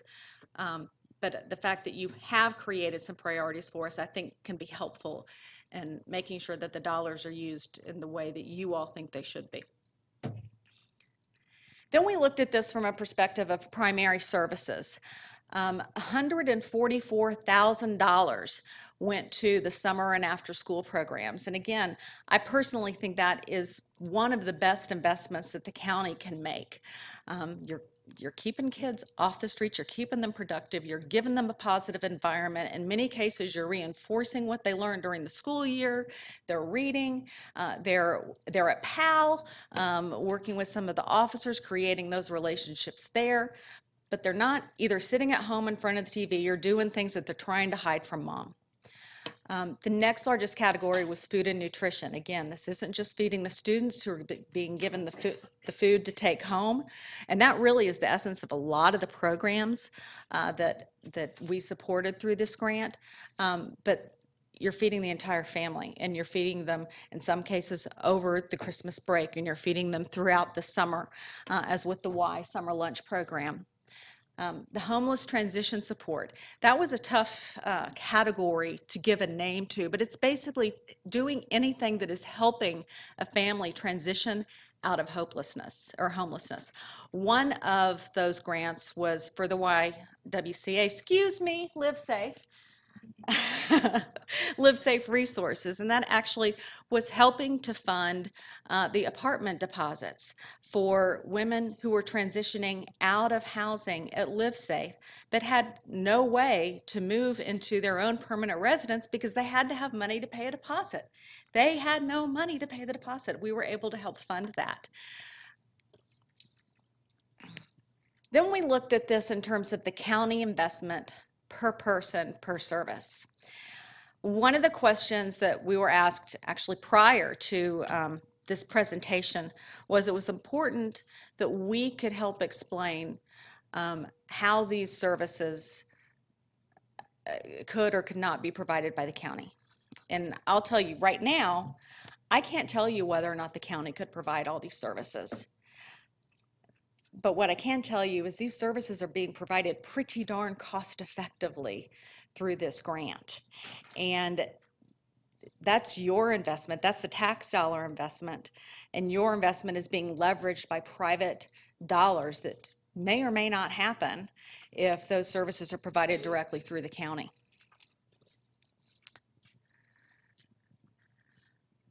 Let's see. We were also asked to talk about the fees that we charge for administering the grant. The first year, our fee was $33,000. That was actually the contracted fee. It ended up, when all was said and done, being a little bit less. This year, our fee is going down to $25,000. We absolutely want that fee to keep going down. And I'll say this publicly on record, being videotaped and with the MDJ here. We want to get to the point where we don't have to charge any fee for this. We're not at that point yet because we have to look at the opportunity cost of the time that we're spending administering this grant. But that is the point that we want to get to. Now, these are all the things that we are doing, and I realize that's pretty small print. I think it's important to point out that with this grant, we actually are responsible for the collection of all of the documentation for the grants. It's a reimbursement grant, so we're receiving receipts, we're receiving timesheets, and we're responsible for going through that, vetting all that information, then also cutting those checks. We have actually engaged an auditor to help with this process just because we don't have the staff, so we're having to pay that auditor. If you look at the relationship of the amount of the fee to the amount of the grant, it's not the way that we would like it to be. But I think it's important to point out that the time involved is a function of the number of applications that we receive, as well as the number of grants, much more so than the total grant amount. That's where the time is invested. But what I can commit to you is that we will continue, just as we've already done, we will continue to lower the costs associated with this grants administration. And we want to work with the county to figure out how to make that administration more efficient. And we also want to work with you in identifying the priorities and then incorporating them into the process. In some ways, that actually will make the selection process much easier to know that these are the things that are important to the Board of Commissioners in terms of what we're addressing. A couple things that are out there in the future. We actually already have 2 funds at the Cobb Community Foundation. We would call these unrestricted funds. One is called the Cobb Community Impact Grant Fund, and the other is the Cobb Community Impact Endowment. We created these last year, and the purpose of creating these is because, and those who are on my board or involved with the Cobb Community Foundation have heard this from me for 2 years now. We need to have our own community impact grant fund. We need to be able to supplement, not supplant, but supplement what the county is already providing. We need to make sure that when the times get hard, because they will, and that's when you guys have to tighten the belt even more for the county, that we aren't having to tighten our belt too. We need those funds in reserves to be able to fund those programs that are doing so much good in the county, frankly, whether we're receiving county funds or not. We have some ideas on how you can help us with that, where we're not using taxes that you have collected for other purposes, but where there are voluntary contributions. We'd like to talk with you about that in a different setting, but the bottom line is it's important. It's not just important to the nonprofits who are here. It's not just important to the kids who are going to summer camp and the parents who are receiving some type of job training. It's important to all of us because the more that these students are learning, the more that these parents are being trained, the better they become to be able to be employed, the safer, frankly, our community is, the more prosperous our community is. So for all those reasons, we ask you to please approve this grant again. There's a whole lot that still needs to be done in this community, and what I would say to you now is thank you, and you are making a difference with this. Yes, ma'am. Yes, thank you for the presentation. Just a couple of questions. Yes, ma'am. One is with respect to sustainability of programming. Is that a criteria that would preclude someone for receiving funds? Are you looking for programs that are going to be in place for years following the year that they receive a grant?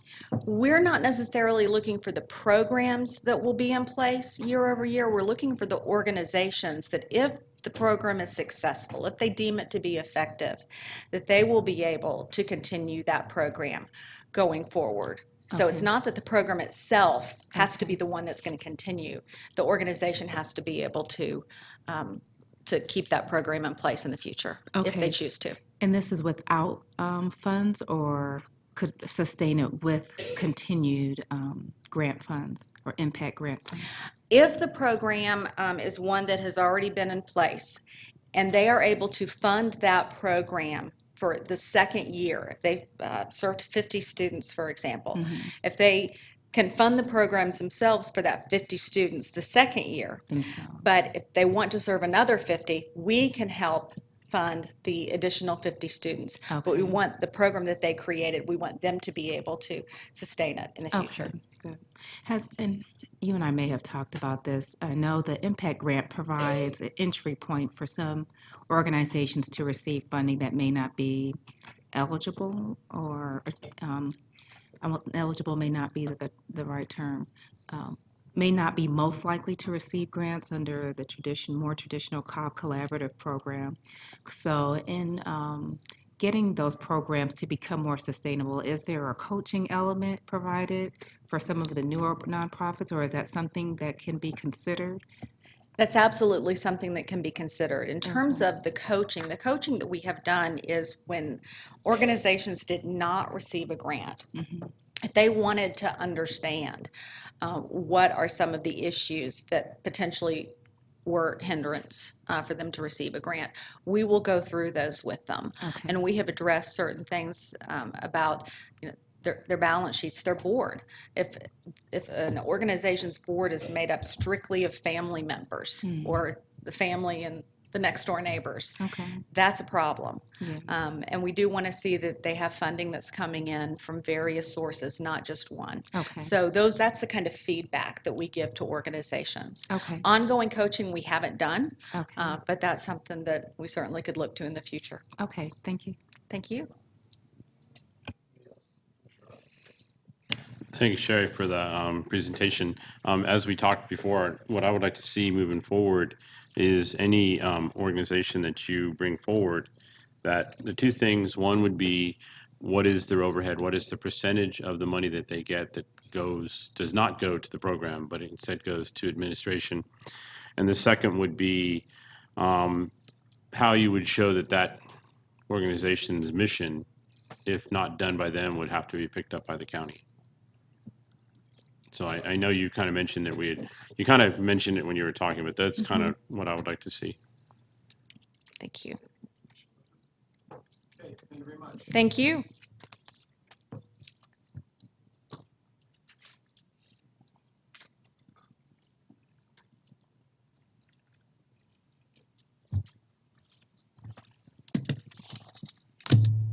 All set? Okay. Good afternoon. Karen Carter from the Cobb Collaborative. I'm the Executive Director. And thank you, Mr. Chairman, Commissioners, Mr. County Manager, and Madam Council for the opportunity today to come before you and share the dramatic impact that the most recent FY17 funding has had on the community. So on behalf of our staff, our board members, the nonprofit community, and the Cobb community as a whole, thank you for the investment in FY17 and also the past 19 years. We're celebrating 19 years. So as we go through the presentation today, I wanted to give a little probably background information. I did a presentation back in February on the grant process as a whole, from beginning to end. And so before we go into the results, I wanted to just kind of to start briefly with a little bit of an overview of what we are, who we are, and what we do. And as you can see by our mission, we strive to create and build and strengthen a sustainable community. And your investment over the 19 years has assisted us in doing that. So who are we? We were incorporated in 1997, although we've been around since 1979 in some form or fashion, formally incorporated in 97. In fact, most recently received the proclamation from the chairman and the commissioners celebrating that. We are part of the Georgia Family Connection Partnership. We are the Cobb specific delegate or coordinator for that. I also serve on the statewide peer-to-peer advisory council for that group of individuals, which allows us to share reference with a statewide agency in the additional 158 counties. We have a diverse board of directors that as we evolved into what we are today, we, in looking at being the nonprofit nucleus within the county, we had to really look at the membership of our board and make sure that mirrored the county that we serve. And so we are getting there. We still have some missing spots of some industries that we are looking to get onto our board, but we are moving towards that. Currently approximately at 100 members. And most recently, we were recognized at the Government Finance Officers Association. I was asked to do a presentation on the successful private partnership with the county. And so that was most recently in Denver, Colorado. All right, what we do. A few different things here. Partner engagement, you can see them listed there. As part of that systems change, we took on the governor's call to get Georgia reading. So with our Children and Families Council, we're doing that. We're partnering with Marietta Early Learning Center initiatives, part of the Marietta Cobb Continuum of Care, which is all of the organizations that currently receive HUD funding. And then we offer various learning events without travel or cost as a lower cost opportunity, if you will, to the Georgia Center for Nonprofits, so that people are not leaving their offices, they're not leaving Cobb, they're staying here. Under issue focused, we have our 3 councils and committees that we work with that address workforce partners, homelessness, as well as our children and families, which actually that council really touches the lives of everyone from birth, from cradle to grave, as they say. When you look at project facilitation, of course, the Cobb County Nonprofit Grant is the big one there. But we also have 2 of our biggest events coming up in November, our Homeless Memorial and Vigil. That's in November, November 10th, actually. That is part of a partnership with Kennesaw State University, where we bring awareness to the community of our homeless plight, but it's also an opportunity to remember those that have lived and died in homelessness during the course of the year. So that's a big event, and unfortunately, it gets bigger every year. Our Human Services Award Luncheon is probably the best part of my job, and that's where we get to recognize the very individuals that do this work tirelessly, day in and day out. And so we'll be sending invitations to you to make sure you get that on your calendar as well. One of the things when we talk about in our opportunities for networking, I was approached at a networking event the other day as part of our Coffee with the Collaborative recently. In September, it was held in the South Cobb area at one of our board members' Word of Faith Family Cathedral. And in that 2-hour time slot, he let me know that he was able to meet with individuals that will be able to supplement a grant that he lost. It was to bring food service prep to low-income families, and this was for Sweetwater Mission. And he was able to meet the individuals there at one of our networking events to be able to supplement that grant funding and still provide that program. So very important that we're able to share those resources. So where are we today? The FY 17-18 grant process launched in January of 2016. As of September 30th of this year, we finished that first grant cycle, or grant term, if you will, midterm. So those reports are actually part of what we're going to share today with you, the results. We have, I've met with, over the course of January, when Mr. Chairman first took office, through most recently of last week, an opportunity to either meet with you or have conversations with you regarding concerns, questions, or things that you'd want to see going forward. As well as meeting with Mr. Murphy going forward when we talk about 19-20 cycle, which will start here in January. And we're under the understanding that the priorities may change, narrow the scope there. And we are working with him to see what that looks like. And I encourage you, I know that's not something you'll be discussing at your board retreat coming up next week, those priorities, but when we look at the timing, because this process takes 8 months, it's starting for 19-20 in January of 2018. So it'll be right on the heels of what we're doing.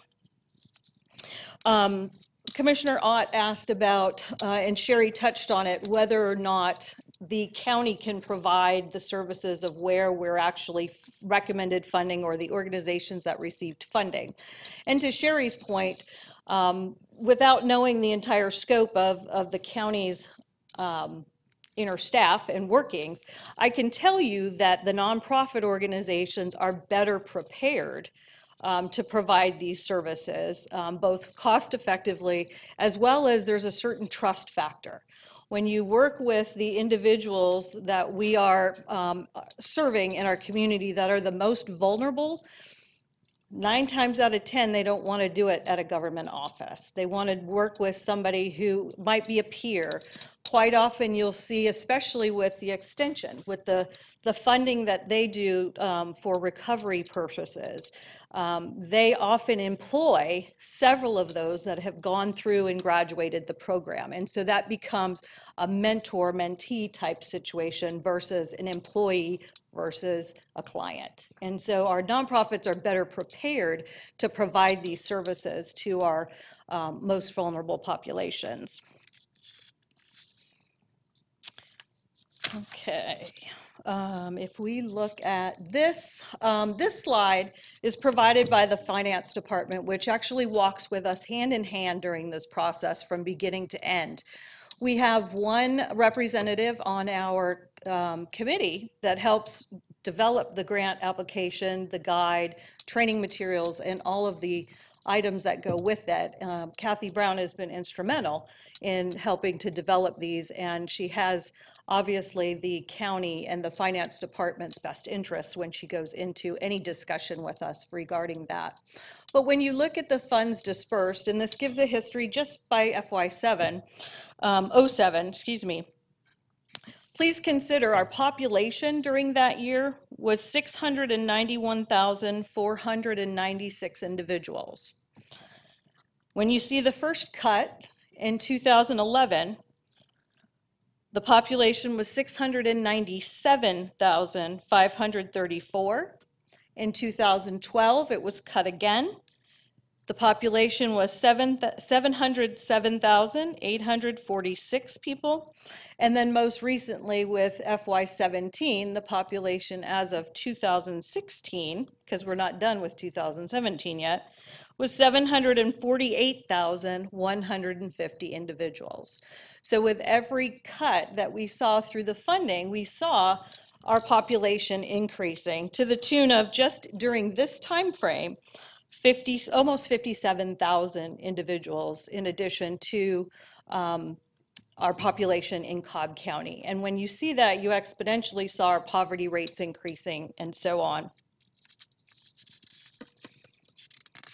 So when you look at that same time period, the difference between the 1.2 million and the 850,000 is 349,000 roughly over the course.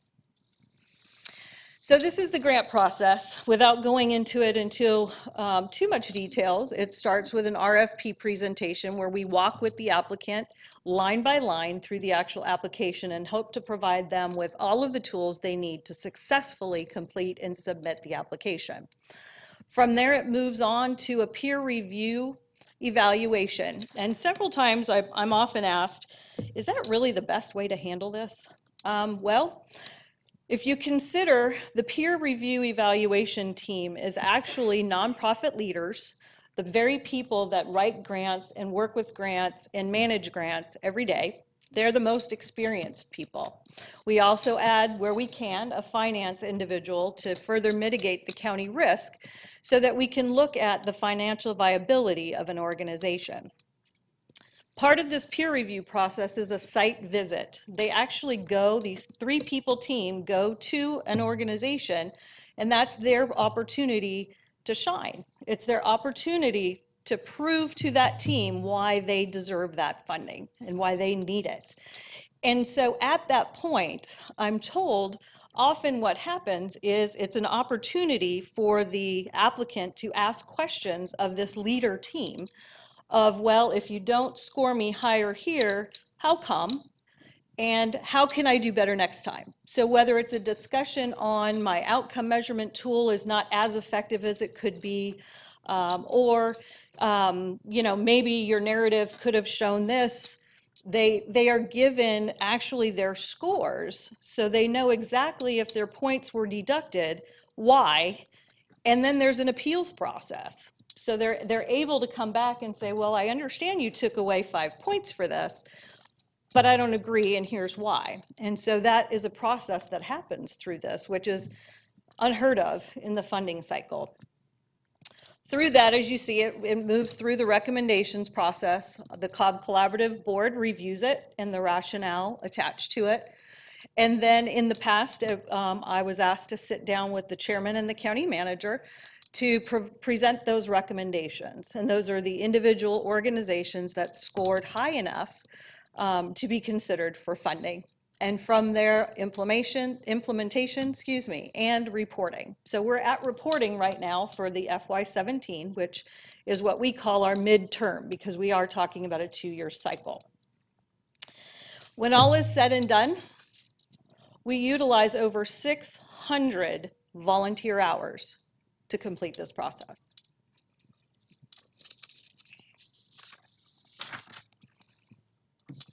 When we go into the grant funding cycle for 17-18, 19 organizations operating 23 programs. Now you ask why is there a difference there? Some of the organizations submitted an application in one, two, or 3 of the priority areas. And currently the grant process right now focuses on these priorities. We talk about the priorities maybe shifting and changing and narrowing their scope for 19-20, but based on the reporting we're doing now is based on these current priorities: basic human needs, education, employment, and public safety, legal, and crime prevention. When you look at the recommendations that the current grantees receive, they look at leveraging those dollars. When we look at $850,695, which is the current amount funded, our nonprofit agencies have the ability to leverage that into $3.1 additional million. The county funding is unrestricted currently as it stands. So that means that they can utilize those funds from everything from payroll, utilities, their telephone system, to program services to implement and sustain those programs. That is huge. There is not very many, and I can't come up with one off the top of my head that actually allows that. But by utilizing those funds, some of them are able to meet matches for other grants For example, HUD requires a 25% match, which these funds would qualify for. We have some of the other programs require a 100% match. So in order to apply for them, you have to apply a 100% match. You have to show that you can match those funds dollar for dollar. And when you look at it, some of the numbers we're still in the process, as Sherry said, these numbers are still early, and this is probably a lower estimate. In the past, we've not asked or required match for this process. So in streamlining our reporting documents, it wasn't a question we asked because we weren't communicating that to you. But through this process, we started hearing a lot more about match and leveraging, and so now our organizations are going back and providing that.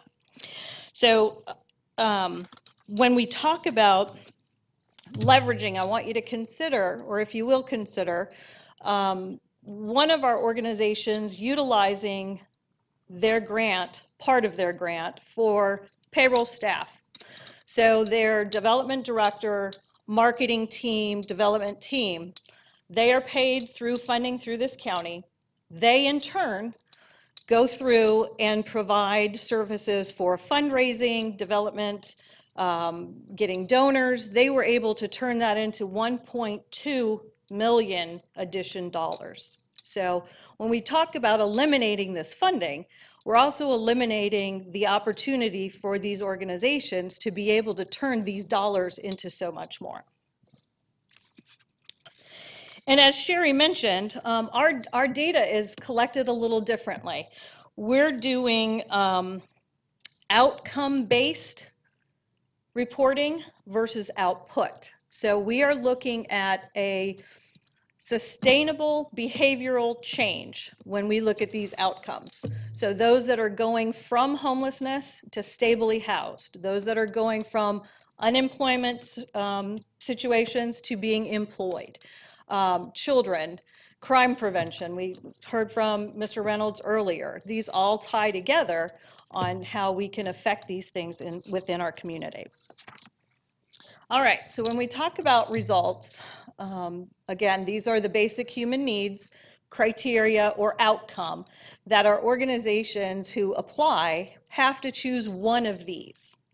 They can choose more and they can report on more, but in order for us to be able to compare apples to apples, they have to choose one of these criteria if they're submitting an application for basic needs. So if you'll go to the next, there's the pie chart there.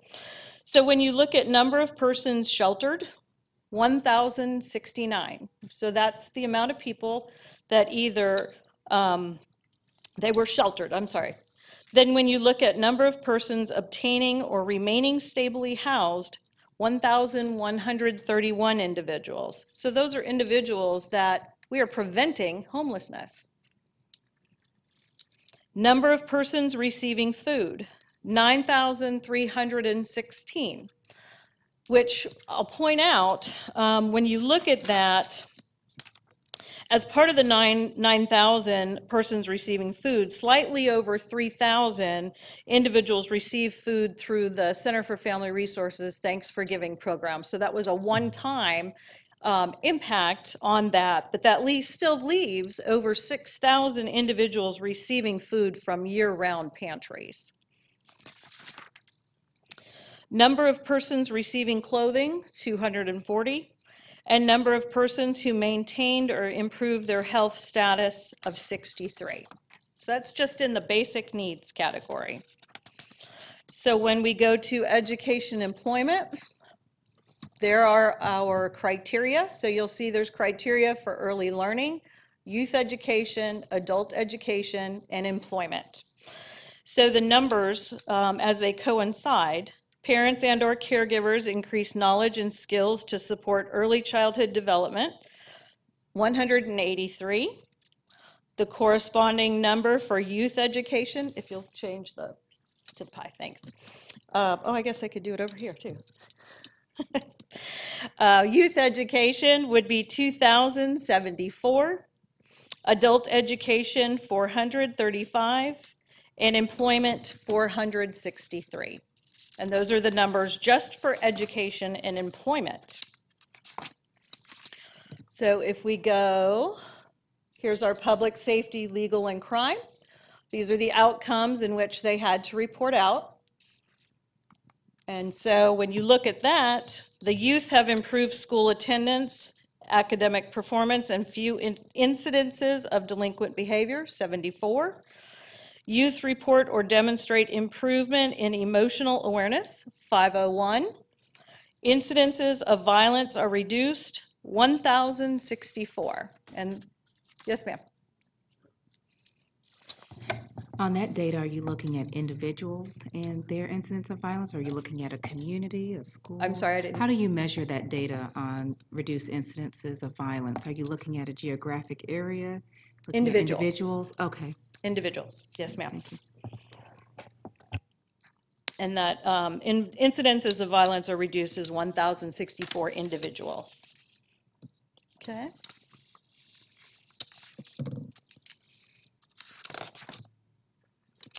So in FY17, we see that our agencies leveraged the $850,695 into an additional $3.1 million. As I noted earlier, that number could increase based on some of the numbers because it's not a criteria they've been reporting to us in the past. This created a lasting behavioral change in 16,613 individuals. And then from just 2015 to current, the number of Cobb neighbors experiencing behavioral change exceeds 41,000 people. What happens if the funding does not get restored? We talked a little bit about that earlier in our public forum when we talked about increased incidences of crime. We'll see higher dropout rates. Property values will start to go lower, and as Mr. Reynolds said, if you don't feel safe, people are going to start moving out of the community as well, as a whole. Our recommendation today would be to keep our FY18 line item whole at the $850,695, making it retroactive to October 1, because these individual agencies count on the new contracts being issued October 1 as they start to incur expenses. This is a reimbursement grant, so they know that they're already trained. They have to spend the money first to request the reimbursement. So that is part of what they already do. Continue the process into FY19 and 20, as Sherry mentioned earlier. We're working with Mr. Murphy to work on those priorities and how better can we provide this service to the county utilizing these dollars in the most fiscally responsible way possible.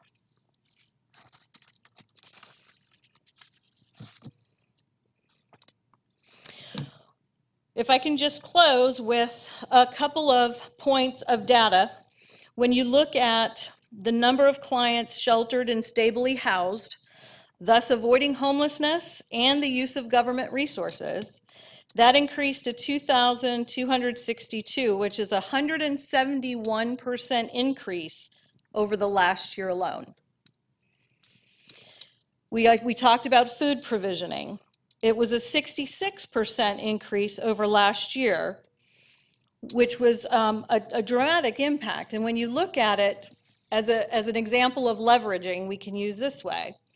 Every dollar that one of our organizations, Food Security for America, when they take a dollar of the grant funding, they're able to then turn it into, by the time they are able to leverage with the Atlanta Community Food Bank, double with SNAP and EBT, an individual can get 5 pounds of food that's equal to $50 or $60 for that dollar.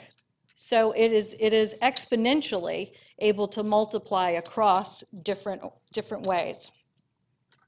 When you talk about job readiness and employment outcome, 463 individuals is the highest level it's been in 3 years. And the number of children who were protected from violence increased 139% this year alone, to the highest level in 3 years. So if you consider this, the overall total served through the counties has increased from 10,000 people to over 16,000 people, and which is a 60% cumulative increase in 3 years. But yet our funding has cut through those 3 years. So if you consider the funds that the county invests today empower the nonprofit agencies to enhance an individual or family's ability not only to achieve, but to sustain economic and social independence, thereby changing the trajectory of their future and the future landscape of Cobb County. So we thank you for your continued support, your consideration, and the decision that you have before you. I'm happy to answer any questions. Thank you, Karen. Commissioner Cupid has to leave here at 4, so we're not going to be able to have the discussion I wanted to. We'll slide that not too far in the future, I promise. But a couple things you mentioned. You said this is a reimbursable grant. Correct. So are you telling me that the programs, that there are people spending programs right now, the expectation being reimbursed from this county, even though we have not voted on it? The way the process has worked in the past, they were given a contract October 1 of year 1 and October 1 of year 2. So to answer that question, yes, but they know it's contingent on the budget approval year 1 over year 2. Okay. However, by not having those funds approved in October 1 for FY18, Right. it doesn't give them the opportunity to flex now. What they're doing is they're making budget amendments from other grants and things that they may have received to cover the costs of operating now. So what happened in fiscal year 11 and 12? If these are 2 years, is this a biannual expectation budget, which is a rough term? Something happened in 11 and 12 where they cut the budget. They did. Is that what we're going through right now? What we're trying to Correct. avoid? That's what we're trying to avoid. Yes, Okay, sir. all right. Commissioner Weatherford. Sure. Thank you. Great presentation and appreciate it. Particularly like the fact that you went through the peer review process and how extensive it is and how vetted each of your recipients are, and the fact that I understand better now that it's unrestricted and they can use this for other funds that they can't with other grants. But the behavioral change is very hard to measure, and it's pretty subjective more than objective, I think. And I appreciate how you tried to make it that way. One of the things I had a little disconnect was you were talking about in 2007 through 17, the grants were lowered, yet the population increased, therefore the need was greater. I would hope that the 50 or 60 that moved in, 1,000, did need your services, but I don't see how that correlation works unless I'm missing something. Well, it's not necessarily that all of those 57,000 people needed the service. It was just meant to show that with an increase in the population, to Chairman's analogy, I think he used in our public forum, where the size of the family grows, so do the expenses to provide for that family. And so we would hope to see increased funding to allow to make up for the ebb and flow of those moving back and forth. We had the recession in there where we had several of our neighbors, I can think of 5 in my neighborhood that lost their homes due to job layoffs, who would normally not require these services. So they may not have been, they've already been here in the community, but now they're in need of the services. So it doesn't necessarily correlate to all 57,000 of those individuals needing the services. I think it's just meant to measure that over the course of the time where our funding has decreased, our population has continued to increase. I think that clears it up pretty well, but also on the same token, although I think all of us up here support what you're doing, that population had to be served by this county government, and our funds went down, so that's a reason that we have to increase what we do to our citizens. It increased by 50 or 60,000 people Sure. as well. So it's pretty clear to me why maybe some of the funding went down, not only for your group, but everything in the county. Across the board, sure. Thank you. Propose, I'm going to work with the board here to see if we can have the discussion I want to have today, next week at the retreat, okay? Okay, That's the earliest date. If we have to wait a little, it'll be we'll do it the first work session in November. So I just Okay. want you to know that I'm Sure. kicking the can a little bit farther down the road, but you can still see it, all right? Okay. So I know you have a timeline, and I understand the urgency of what you're trying to do here, but I have to live within the rules that I'm given to bring the board back together. Okay? All right. So I promise we'll stay in touch with you and Sherry, and appreciate, yeah, go ahead, sure. Yeah, sure, go ahead. Yes, ma'am. I apologize, I do have to leave, and I appreciate the chairman being mindful of that. I'm curious to know, as the county considers changing the policy priorities, what type of impact that may have on those who have consistently receive funding with the priorities of the collaborative? Because there necessarily hasn't been a communication with the board on what the changing priorities are year to year.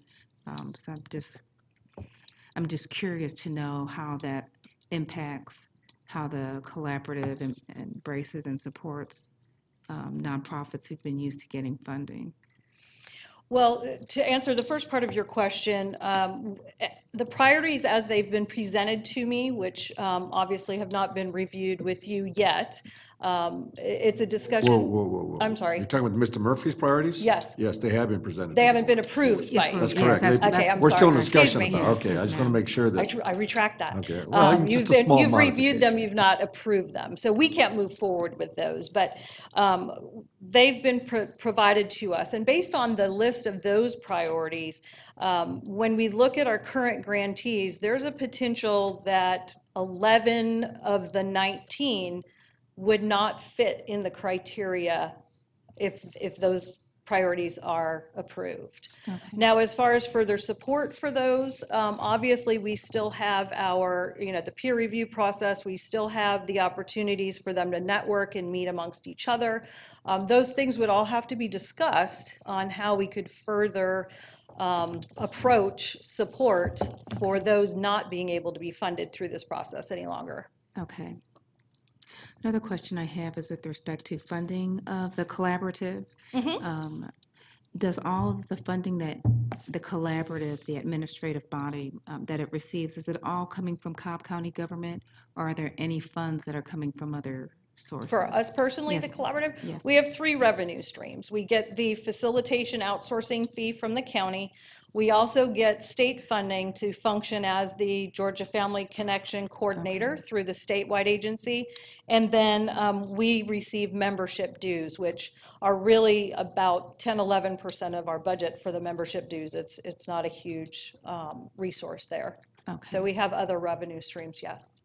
And we would need to look for additional, just like anybody else, should this funding go away. Okay, thank you. That's all I had to. Okay, thank you, Karen. I right. appreciate your time and your presentation. Well done. And we'll be All back right. to you in a very short order, I promise you. All right, yes, sir, thank you.